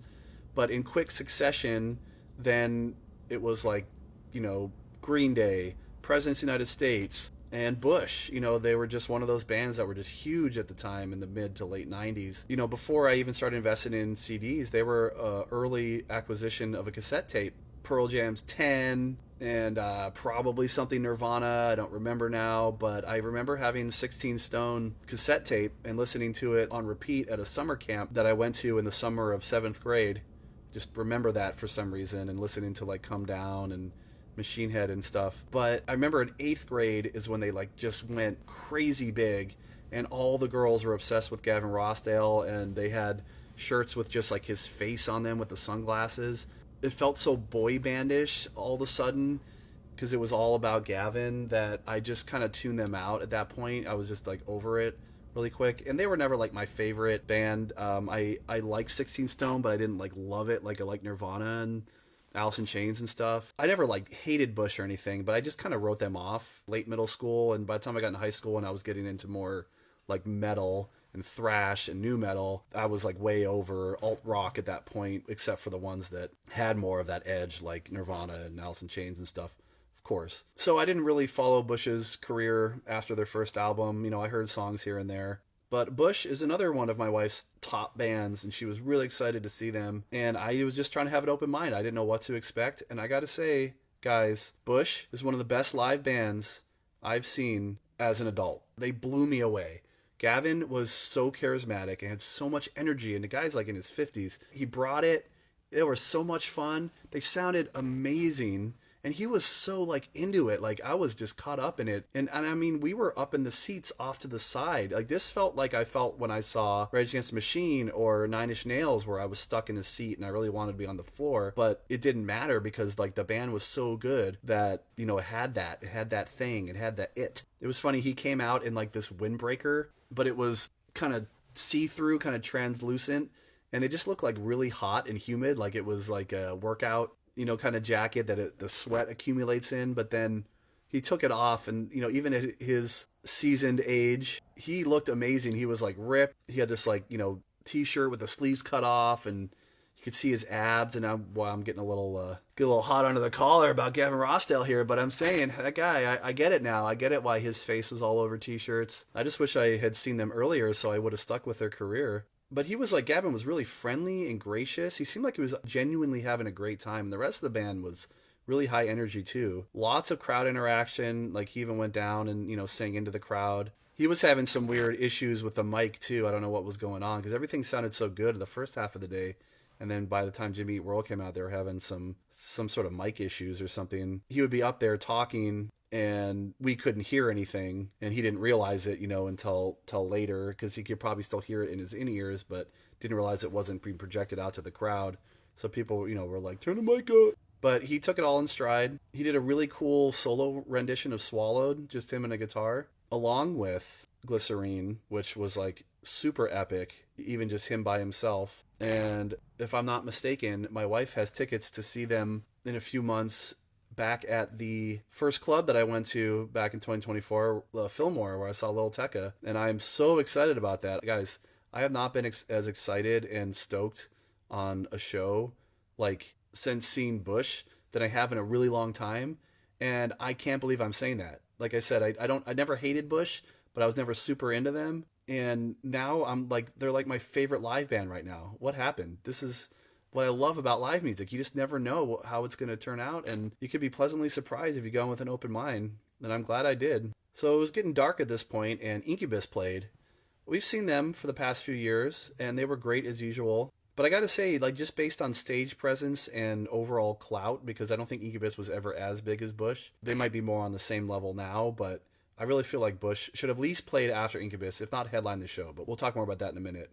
So more technical mic issues persisted where like Brandon would be singing or talking, but we couldn't hear him. They played mostly Morning View stuff forward, as they have been recently. But they did play Vitamin, like they've been playing the past few years off of Science, and they integrated a Portishead song at the end of that, which was cool. They also did a cover of the Beatles' Come Together, which sounded great. And they close off their set with Part of Me and a more, like, you know, stripped down version of Drive, like I'm used to. So it's always great seeing Incubus. I love them, but they did not blow me away like Bush. And I think it was just Bush was so good and so surprising that Incubus was just a little bit of a deflation from there because they just weren't at that energy level and wow level. Maybe if I hadn't seen Incubus for a long time, I would have felt differently, but I was still on the high of Bush. I was like wanted to keep that going, and Incubus was more just like, yeah, all right, it's Incubus. But I'll see Incubus anytime. I love them. All right, so now we're on to the headliners. So if you listen to last year's episode, my 2023 shows, you know that almost exactly a year ago from this show, I saw Death Cab for Cutie and Postal Service doing their 20th anniversary of Transatlanticism and Give Up, which we saw an opening kickoff night of that year-long tour in DC at the Anthem. So to climactically end that 20th anniversary tour, they did the same thing. Death Cab for Cutie came out and played Transatlanticism in full, and then they came back out a few minutes later, and Postal Service did Give Up in full. And that was the headliner for the night. And because of that specific context, that the fact that they were like wrapping up this world tour and this 20th anniversary tour and all that, I get it why it made sense to have them as the closers. And I was surprised that the crowd, like I didn't know, I've never really been able to gauge how big Death Cab and or Postal Service is like on a mainstream level. I know they're very well known and they're very popular, especially like in indie rock circles and stuff. But for a big nostalgia fest like this, for bands, you know, like Lit and Tonic and Incubus and Bush. I just didn't know how Death Cab would fare with that, especially as the closer, because Death Cab and Postal Service, they launched their careers mostly, in the early 2000s. 2004 was when both these albums got released. That was way after the HFStival had been a big thing, and after all these other bands had a long and storied career on terrestrial radio and at these kind of festivals. So Death Cab and Postal Service weren't part of that. I mean, they're definitely part of that genre and part of the scene, but they weren't part of the 90s nostalgia that the rest of this festival was going for. So I just didn't know what the crowd was gonna. I just expected half the people to leave by the time that Incubus was done, but everybody stuck around, and you could hear people singing along all over the stadium, and that was really good. That was really pleasant and nice to know that it wasn't a total flop.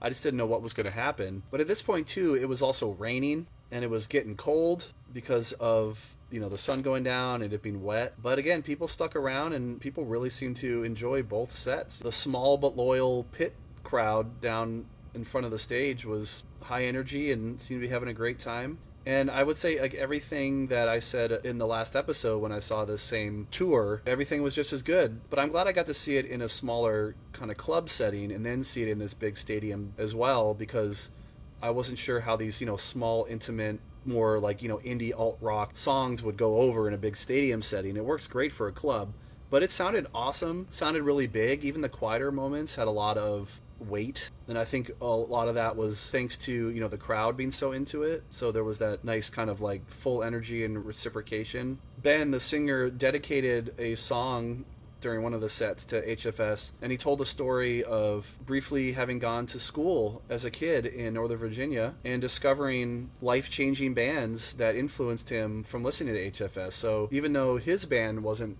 necessarily part of that same crew, it seems that this was still personal and valuable to them. So that's cool that there was that connection. It wasn't just the HFS promoters just looking for some arbitrary headliner. So it did make it feel a little bit more special in that regard, that they were closing out this festival, even though I still think it would have been better attended and had a better word of mouth if they had somebody like Green Day or Fall Out Boy or even Weezer, somebody more from that era to close out the show. Which is ironic because all of those bands are playing at this year's, being 2025, Ocean's Calling Festival, which my wife and I have decided not to go to this year, but we'll get to that in a second. But just a couple final notes here. I was really impressed how much percussion and drumming that the singer Ben did, especially in the latter half of the Postal Service set. He was really good and really technical, and I was impressed. And their encore was pretty much both bands coming together, Postal Service and Death Cab, doing Enjoy the Silence, which I think Depeche Mode is a perfect song to cover for a band like Postal Service. Let's go surfing now, everybody's ready. Come on to party with me. All right, just like last year, we're coming up to the big end here. The Ocean's Calling 3-day festival in Ocean City, Maryland, from September 27th to the 30th. Had an amazing time at this one last year.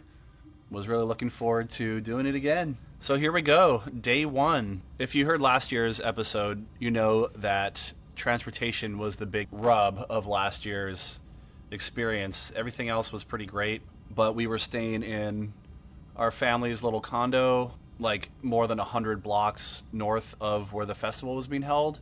And getting down there was excruciating, both time and money-wise. So we decided this year, if we were going to invest all that money into Ubers and stuff anyway, we might as well just put that into renting a place close. And we did, and it was right next door to the festival, which was amazing. So it was nice to feel like I did something right for once, as opposed to the whole ticket and seat debacle with the festival from the week before. On the first day, the weather was cloudy and muggy. And I would say that the crowd generally, like last year, was the similar mixture of Gen Xers and millennials with a smattering of younger generations around. A lot of kids with their parents, younger to tweens to teens. But I also noticed a lot of parents with infants and babies, and yeesh, I would not want to have spent 3 days in the sun with my son at that age. And that's one reason that I stopped doing this podcast and stuff back when he was younger, because I wasn't having those experiences as much as I'm able to now as my kids are older. But I really applaud parents that are willing to make that happen. It just looked a little miserable. And as last year, there were 3 stages. There's 2 main stages on either end of the beach, and closer to one of the stages, but sort of in the middle, is a smaller canopied stage. But the first person we caught on one of the bigger stages was Philip Phillips. It's not often people have the same first and last name. I think I should change my name to Dan Daniels. Maybe I'd be a big pop sensation at that point. I've heard a little bit of his stuff, reminding me more of the folky indie rock Mumford & Sons Persuasion, but live they were a little bit more funky and jammy.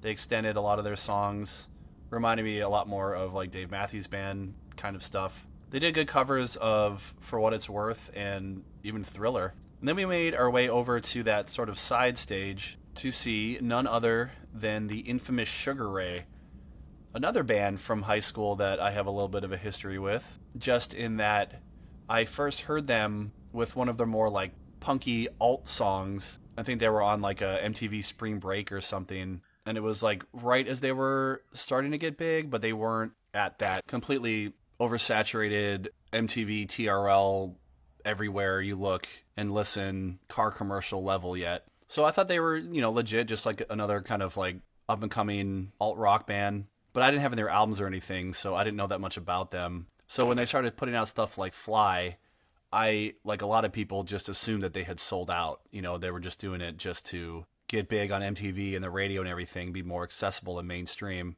which, now, even if that was the case, I would still respect it, because why would you not want to make money with your craft? But, back then it was all about authenticity and everything, which is, I know, ironic, because I've been talking a lot about that on this episode. But I don't mean to ever come across as like gatekeeper or anything, or like I've talked about recently with Finn McKenty and being a rockist. I'm trying to not be judgy when I say something is like generic or mainstream or whatever, or maybe even inauthentic, like, the way that a lot of country music vocals come across to me. I'm not saying that's like a bad thing. I'm not trying to say that like it's a judgment, like it shouldn't be that way. I'm saying that it doesn't work for me and I don't like it. I'm not saying that like it shouldn't exist or people shouldn't like it or anything like that. People like what they like, and they like it for different reasons, and there's no reason that people would like things the way that I like things or the reason I like things. But as a teenager, I felt a lot differently. I was a lot more of a rockist and a gatekeeper, and I thought that Sugar Ray sucked when they made it big and everything. But before Mark McGrath went off to like be a host of game shows or whatever he did, my next interaction with them was still in the late 90s after Lynn Straight of Snot died, and they put out that tribute album to him, Straight Up, and Mark was on one of those songs, even though I still didn't make me feel any better about Sugar Ray's music. And again, I hadn't heard most of their music. I didn't realize,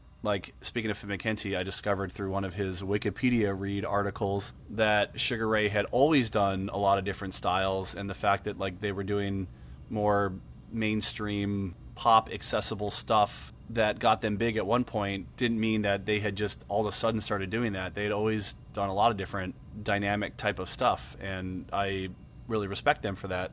I just wasn't informed, because I didn't inform myself, and that's on me. But just the fact that Mark McGrath was on one of those Straight Up songs did add a little bit more respect and legitness that I wasn't expecting to have for him or the band. Still didn't make me go want to like listen to him or anything. And then not too long after, my next exposure to them, because I wasn't seeking this stuff out, it was just, happening.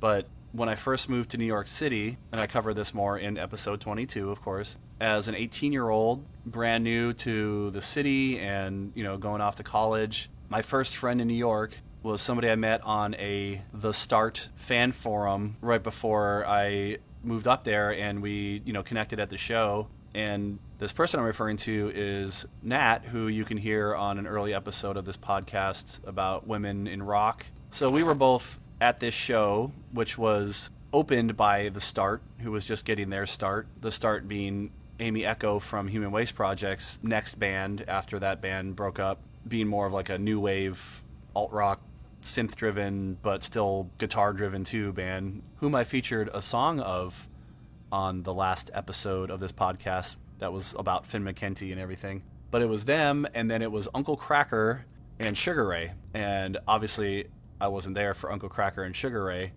was there to support The Start, but because my friend that I met that night, Nat, was already previously friends and pen pals with Amy Echo, she got us backstage, and again, you can hear more about that there. But I just remember having this huge chip on my shoulder that whole night about Sugar Ray, and just expecting that the members of the Start would too, because I was kind of smack talking them and bad talking them. I remember asking Amy when we were backstage watching Sugar Ray, I was like, "Do you even like these guys?" And she's like, "Well, I like them as people," so that gave me an impression that she felt the same way about the music.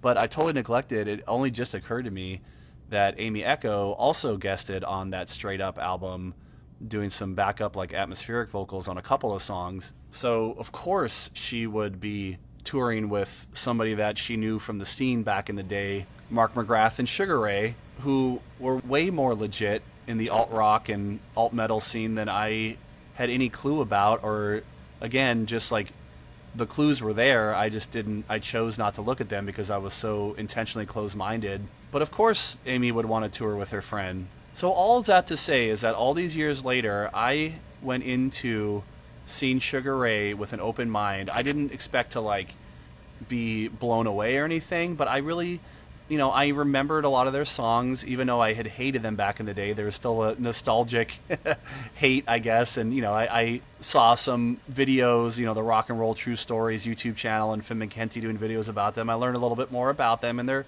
context and how they were more legit in the scene than I gave them credit for.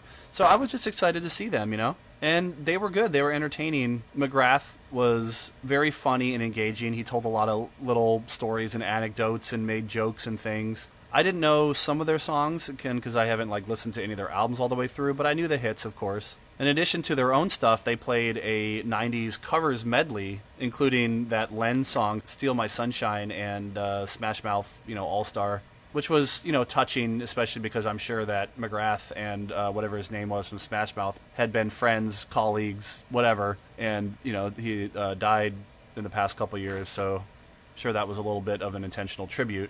But unfortunately, at this point, it started raining, and that was going to be a theme for the rest of the night. So I did enjoy them, but we were also starting to get wet. Luckily, we brought ponchos because we knew that this was going to be a rough night. There was a hurricane.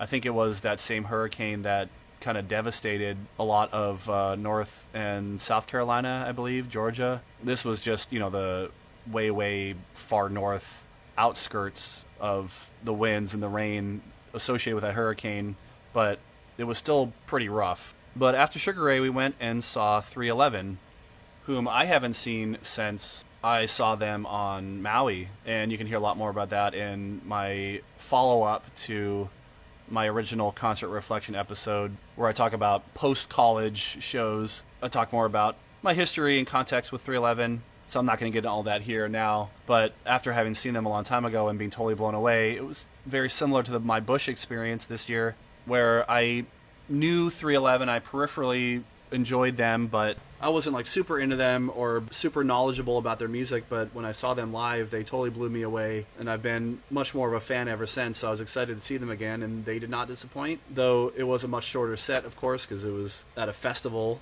But I just love their groove, so bouncy, whether it's hip-hop or more alt metal stylings or all of it together. They always have a really good rhythm, and they always complement that, though, with really thick guitar. Even if it's more reggae-based stuff, the guitar is very prominent, and I really appreciate that, because a lot of bands that they've influenced and ones of their ilk tend to pull back on the guitar because they don't want to be, too heavy. That's one thing I love about 311, is that they just are what they are, and they're not trying to appeal to or adhere to any specific genre trope.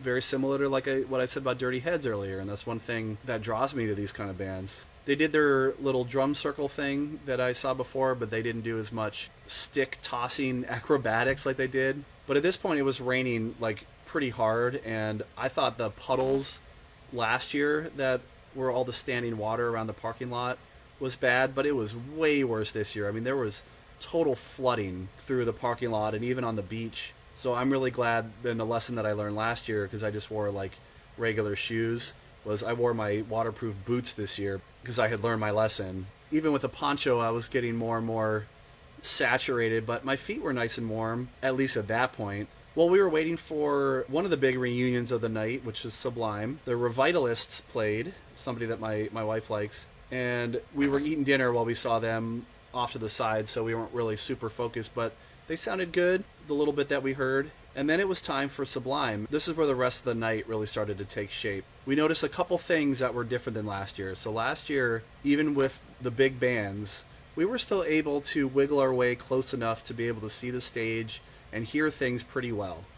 This year, and I heard it was because it was the same space usage, but there were like maybe 5,000 more tickets sold than last year, or they upped the capacity for whatever reason. It was just way more crowded everywhere you went.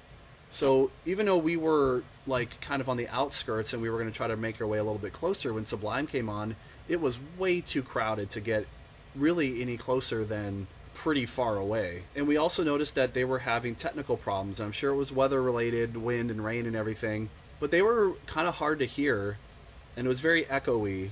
So unfortunately, the sound was just not great, and I think some of the PA speakers were out, but not as bad as we'll get to in a minute. Overall, though, they did put on a good show. Jacob sang really well. I thought that he upheld the legacy of his dad really well. I didn't have any complaints there. I've heard different opinions, going into this about what people feel about that.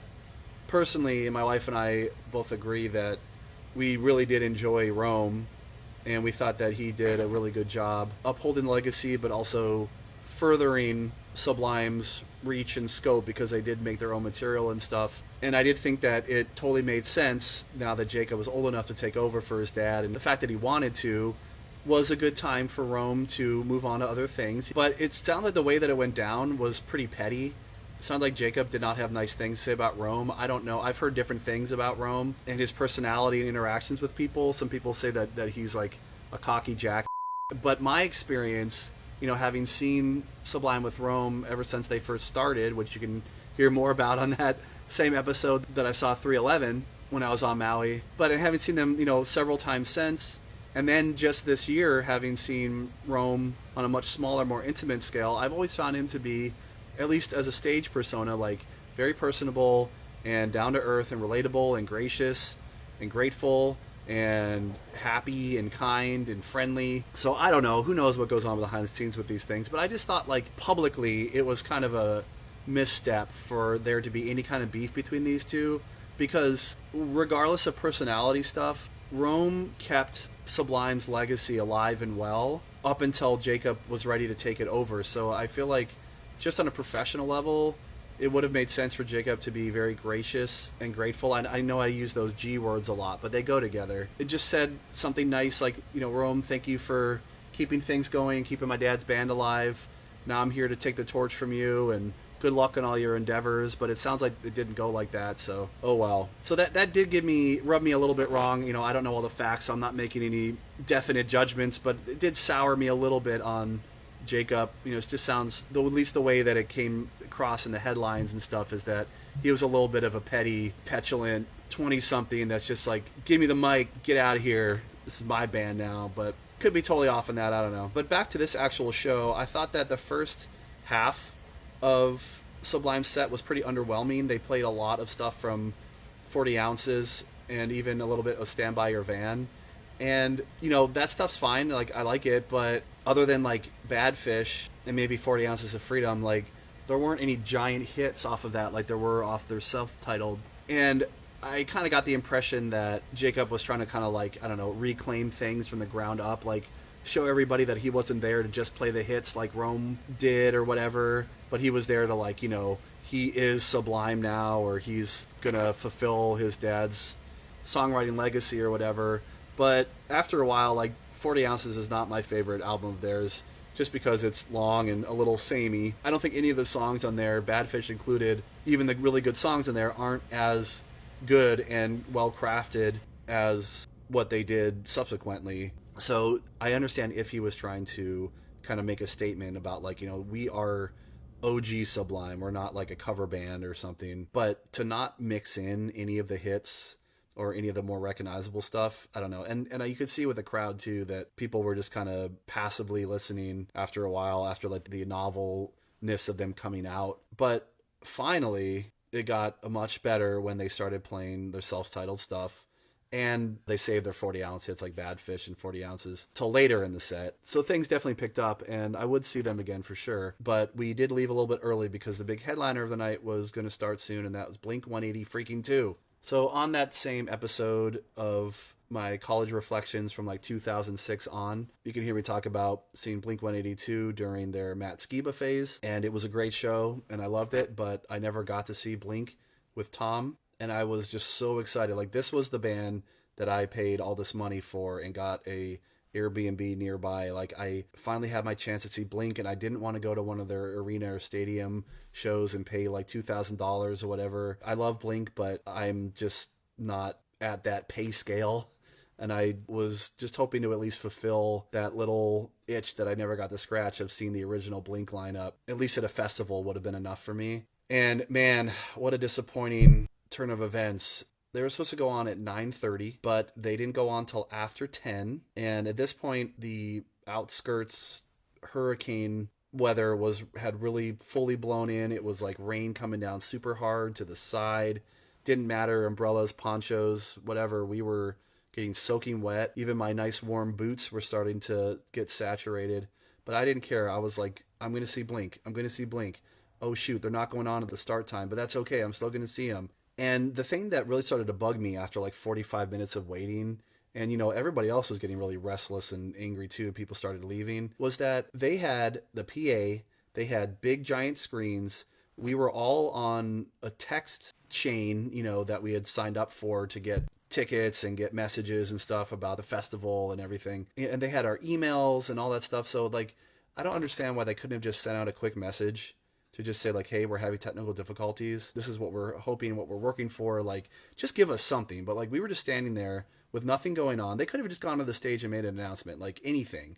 But we were just standing there with no information. Time is ticking by. You know, it's like been more than 45 minutes. And it's like, is this even going to happen? And then they finally came out. And I was excited for like 2 seconds until I realized that the back two PAs, so there was like 3 rows of giant PA speakers, because it was such a large open space. There was ones on the stage, there was ones like halfway through the beach open area, and then there were ones towards the back. It was so crowded, we were towards the back. And you could tell that not even the second row of PAs were on. So all you could hear was just like a sort of thumping from the drums, like way far up. So I could generally tell what songs they were playing, but I could barely hear them, and it was so disappointing. I was so bummed, because I was like, you know, I'm going to brace this weather. I don't care what it takes. I'm going to see Blink.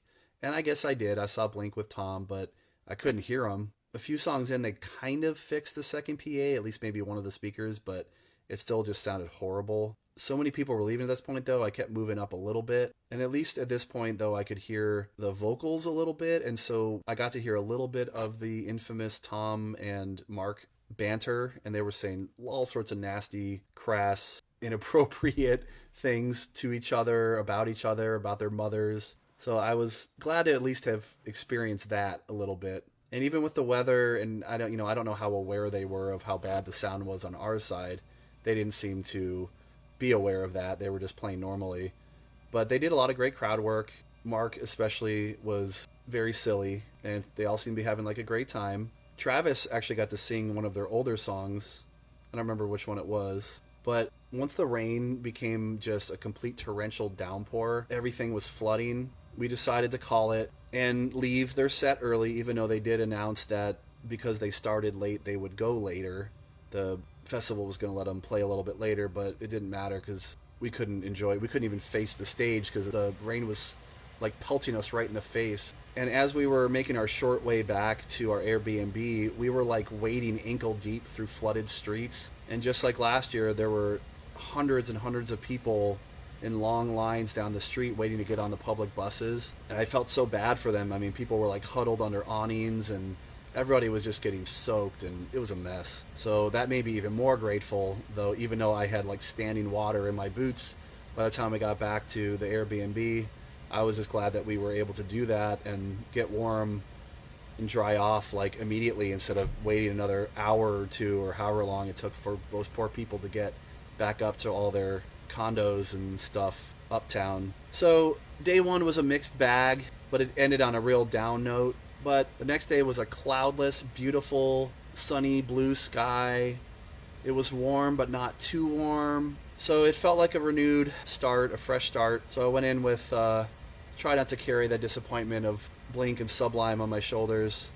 The first band we saw was Switchfoot, a band that I was introduced to by my creative partner Jeremiah, whom we have our own side of this podcast together, the Mobius Cast, and we have our art project we call the Mobius Project. You can see more about that at breathingunderwater.us. But he was really into them. I remember his flip phone ringtone at one point was one of their songs. And they came out playing Beastie Boys' Sabotage. That was interesting. They also integrated some Zeppelin into another song. And then I think probably their most well-known song, the We Were Meant to Live for So Much More.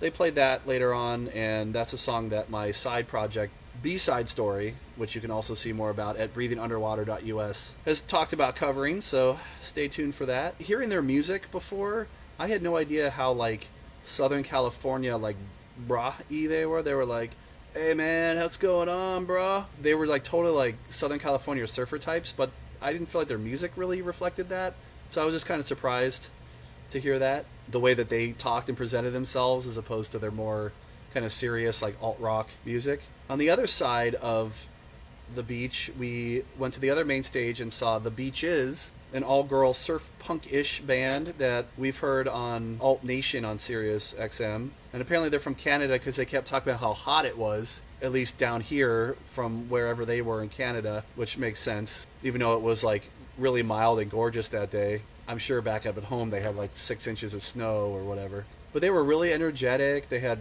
great crowd interactions.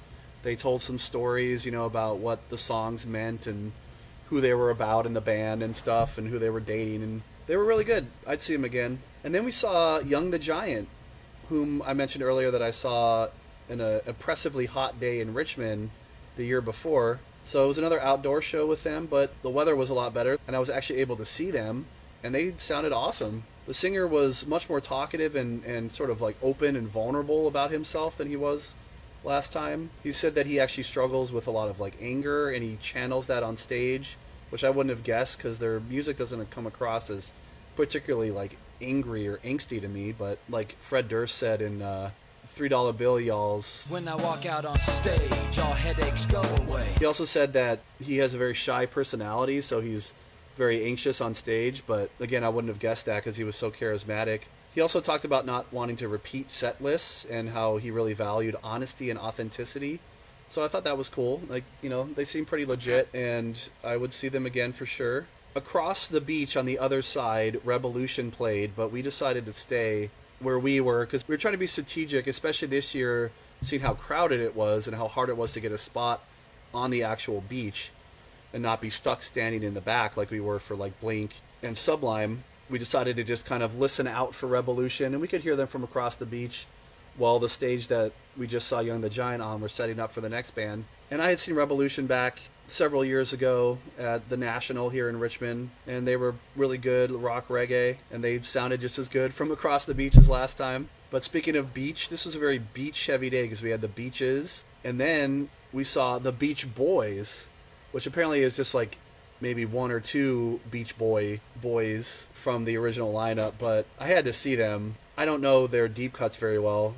My friend Dave Beckner, that I've mentioned a lot on this episode, is a huge Beach Boys fan and was really jealous that I was getting to see them, and he made me promise that I would see them on the beach. Before they came out, they played a montage of all the Beach Boy movie and TV references over the years, like in 50 First Dates and The Simpsons and stuff like that. It was really cute, and they were just really fun. You know, they sounded really, really good, especially because I think most people in the band were not the original elderly members. At one point they mentioned that the Ramones had covered one of their songs back in the day, so they decided to cover a Ramones song, and that was cool. But we were there at least for the part of their set where they played a lot of the earlier like surf rock stuff. They were setting up for the Offspring on the other side of the beach, so we wanted to make sure we got there for that. So we didn't see the latter half of the Beach Boys set, where I assume they played more from like Pet Sounds and stuff. But again, I don't know their music all that well anyway, except for, you know, their surf rock hits. And it was just really fun to see, and, you know, to see legends like that.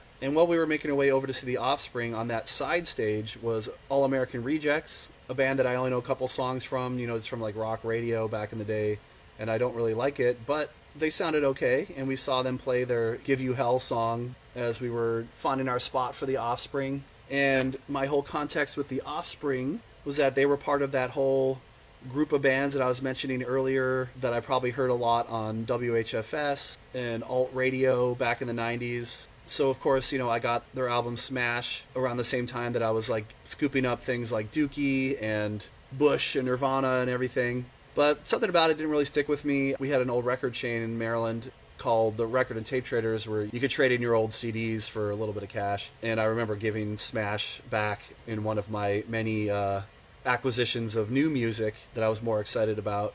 But I never, like, hated them or anything.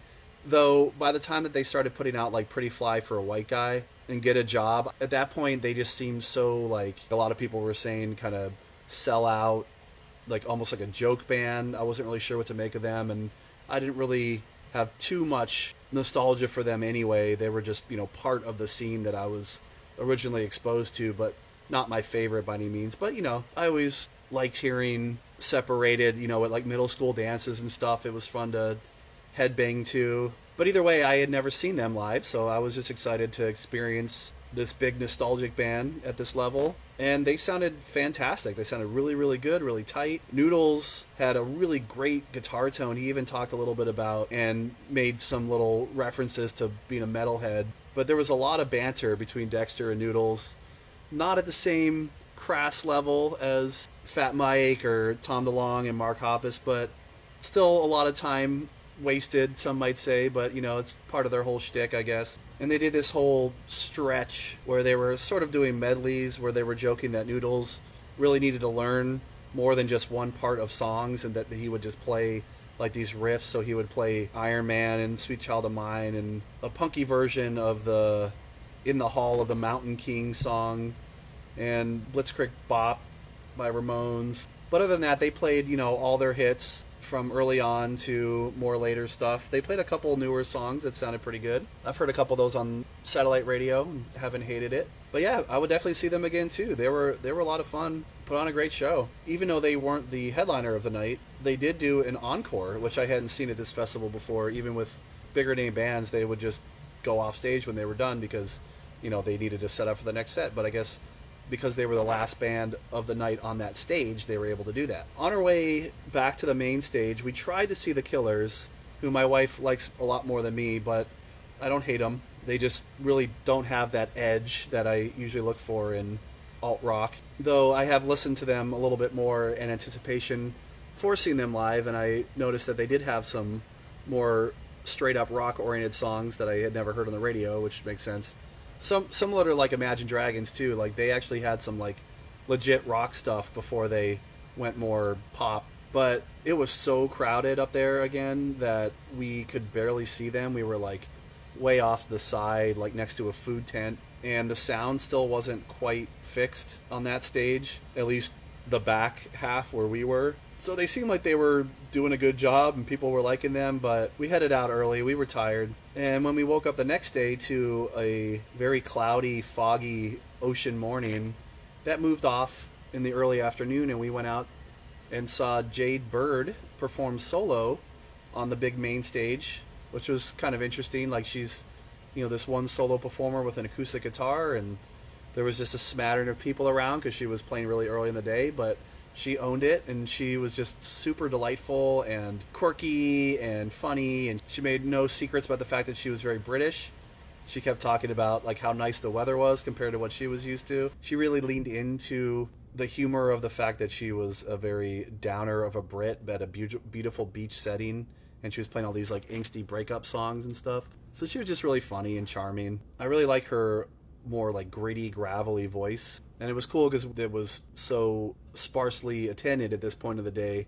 We were able to get like right up to the stage, get up close, and we could actually see her and hear her. And she played songs that I had listened to with my wife, knowing that we were going to see her live. And I got to say that she did a really good job live solo, but I would have liked to see her play with a band, because just in that big open setting, just her and acoustic guitar just felt a little lacking, a little thin.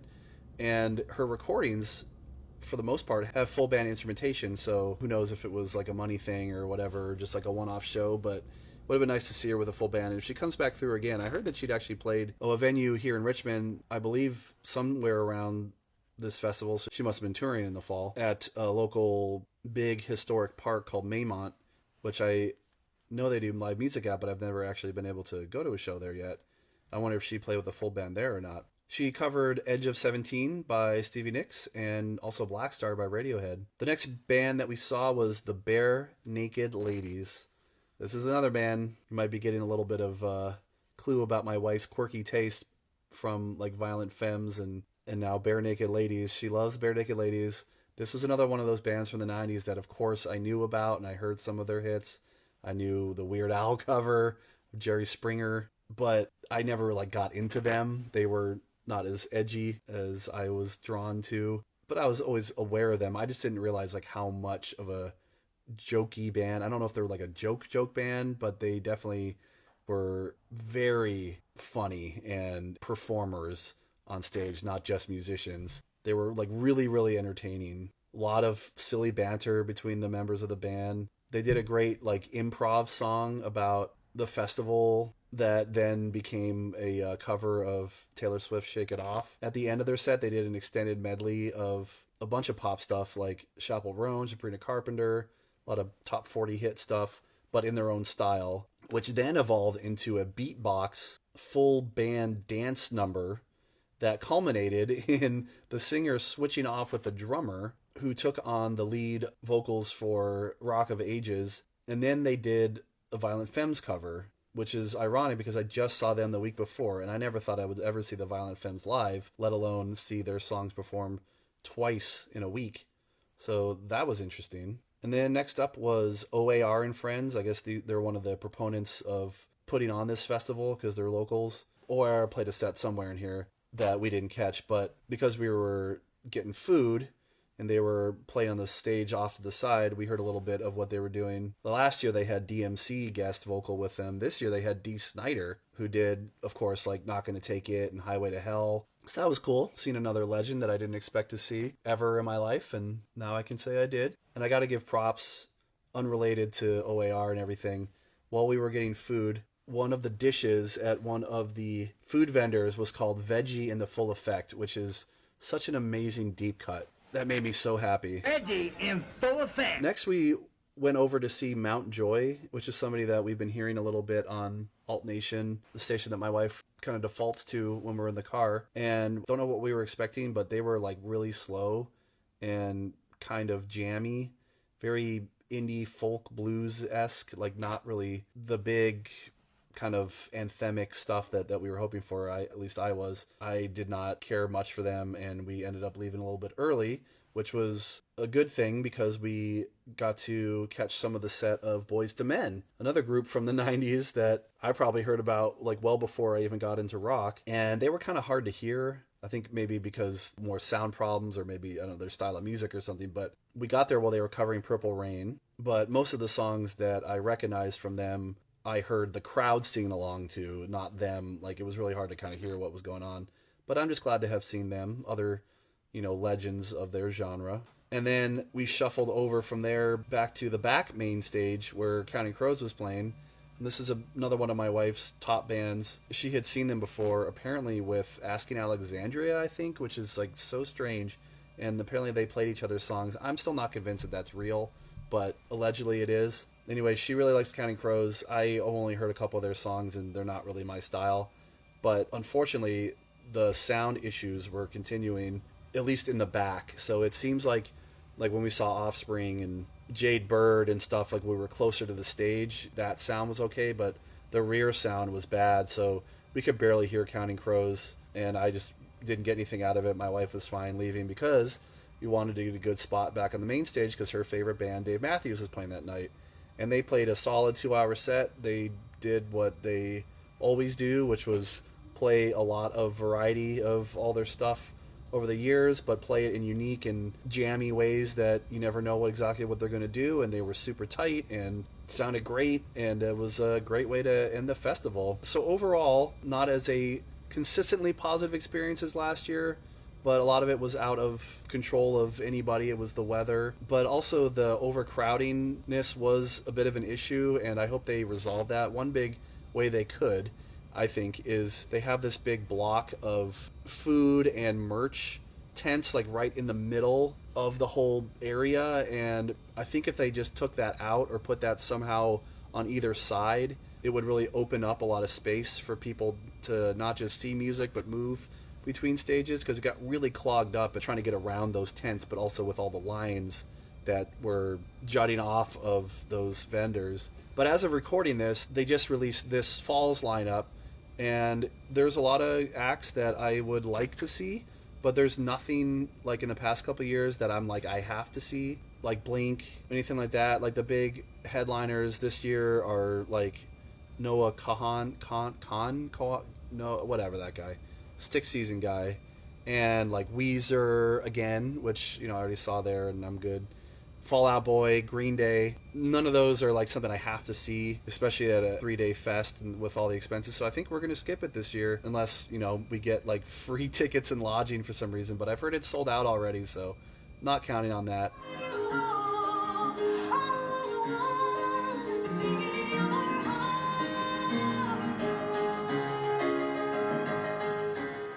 Before I wrap this up, though, there is one more show that I went to a couple months later.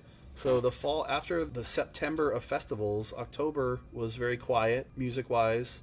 And then November 14th at the Tin Pan, which is just a little restaurant venue here in Richmond, we saw a woman named Vienna Teng, who I don't think I've ever heard of or heard any music from before, but my wife had. And this is a really nice venue because you get to go have a nice dinner and see a nice show, and it's very, adult in that it's not like crazy and wild and loud. It's just a lot more of a nice chill experience. And I've done this a couple times, like on my post 2006 shows episode, I talked about seeing a band at the like Strathmore Cafe in Northern Virginia called Active Child, and it was that kind of thing where you're just kind of more watching a performance. It was very somber and nice and calm and serene, and we had our meal, and not used to shows like that, but it was a nice kind of change of pace. And Vienna Teng, she reminds me a lot of Tori Amos. I wouldn't be surprised if she was directly influenced by her, but she's a pianist, but she also plays other instruments like guitar, and she does, singer-songwriter kind of stuff. Really nice stuff.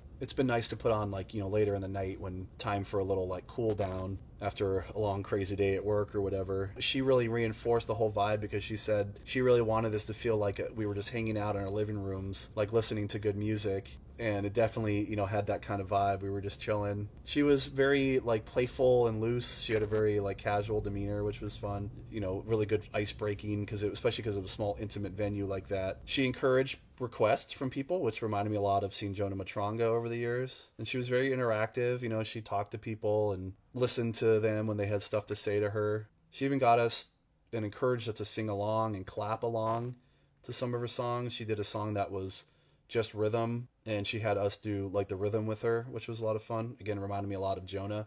He'd do stuff like that. And you could tell that she was like a storyteller at heart, because all of her songs were, very much stories, and they had stories to go with them, and she told stories about each of the songs and gave context and made it a little bit more, relatable and accessible. And not only did she play piano and guitar, but she also had a couple synthesizers with some like drum loop and vocal modulators, and she had a couple other things set up where she would like play a rhythm or play a melody on, and then she would loop it live. So that was cool. I've seen, guitar players do that kind of stuff a lot. I've played with some that have done stuff like that. And so it was really impressive that she was doing all this stuff by herself. She even was experimenting with some new equipment, like that vocal modulator. It looked like a little horn or something that she was singing into, and it was doing stuff to her voice, and she was playing around with it. Sometimes it didn't work the way she expected, so she had to kind of like stop and start over, which was cool because we were, getting a little taste of like what it's like for her to just make music and not just perform it. But a lot like Jade Bird, when I heard some of her stuff in anticipation of seeing her live, a lot of her songs did have a little extra instrumentation, drums, bass, guitar, stuff like that. So I was wondering if she was going to have a backing band at the show, but my question was kind of answered just in that she made a lot of that stuff and produced a lot of that stuff herself live. So she was very talented. Really enjoyed it. definitely see her again. And I've already gone back to the Tin Pan. That's the first show that I've gone to in 2025, but we'll get to that next year.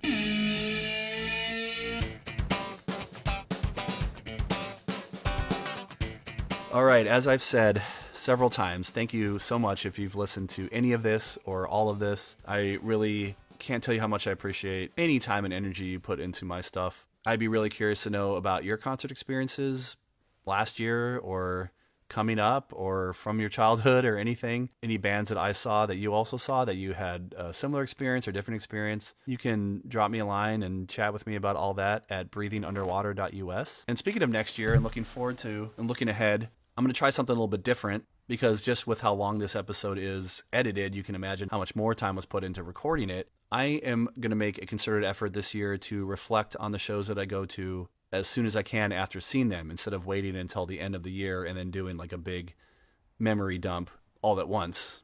So hopefully that'll help me both manage my time a little bit better about recording and editing it, but also having a little bit more of a fresh perspective on things because I just experienced it while it's fresh in my mind. Also, though, my wife and I, looking back over the past few years, have noticed that we've gone to a lot of shows, and that has been wonderful and amazing and life-affirming, but also expensive.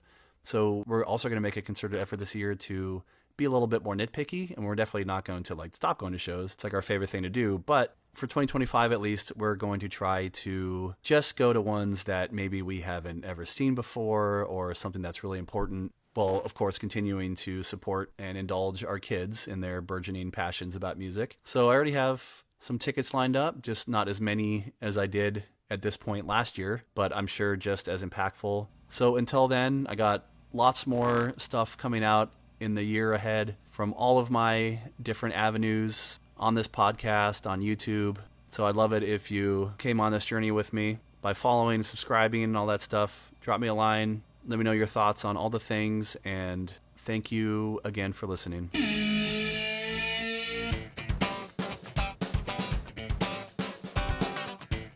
For this episode's song pick, I'm going to circle back to where we started and play you a little number from Harry and the Potters, especially since I've been looking for them on streaming recently, and there's some stuff out there, but it's mostly on comps, not their actual albums. So I don't know what's up with that, but this song from their third full LP, because they had a lot of comps and B-sides and EPs and splits, demos, but they did put out, I think, 4 official albums that covered the range of the first 7 books of the original Harry Potter series. I don't know if people count like Beetle the Bard or like Cursed Child in there at this point, or the freaking Fantastic Beasts movies. I don't know what the official canon even is at this point with all the controversy and everything out there, but I do know that I really enjoy this upbeat, punkish song from their third album called The Power of Love. Obviously one of the big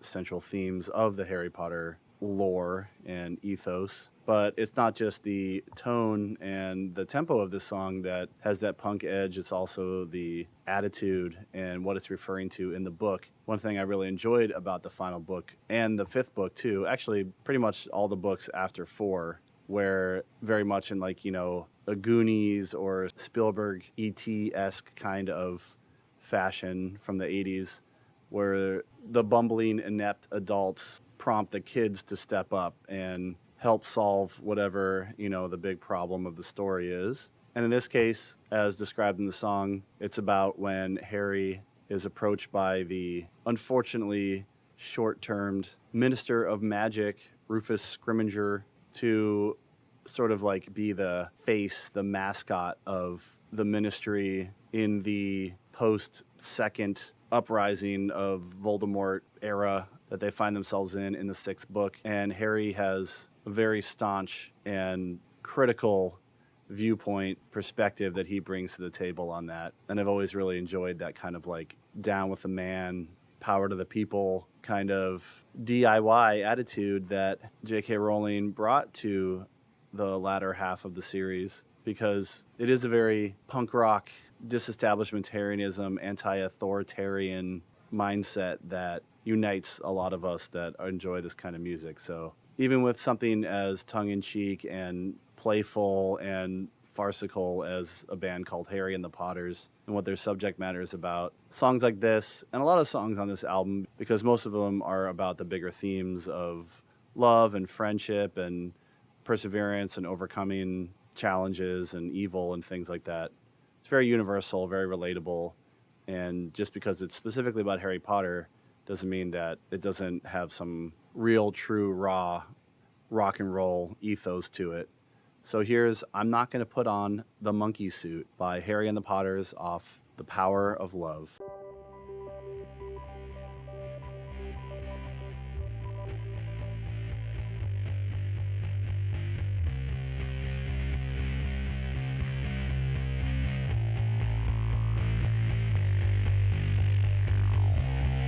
We were playing wizard chess this Christmas.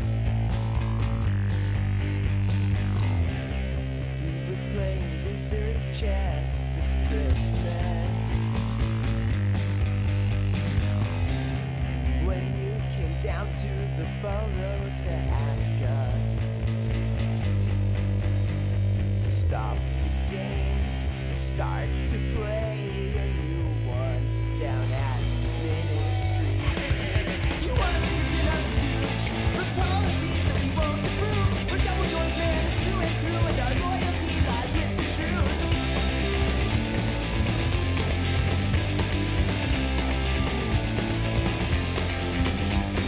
I'm not gonna be your mascot. I'm not gonna dance for the ministry. No, I'm not gonna be your mascot. I'm not gonna put on the monkey suit for you and your political aspirations. I won't pretend that things are cool for your approval ratings. While Rufus Scrimgeour, I'm inclined to believe you're a vampire, 'cause you're gonna suck the truth. You're going to suck the truth out of the situation at hand. And we're not gonna win this war. We're not gonna win this war with lies. Lies, lies, lies, lies, lies.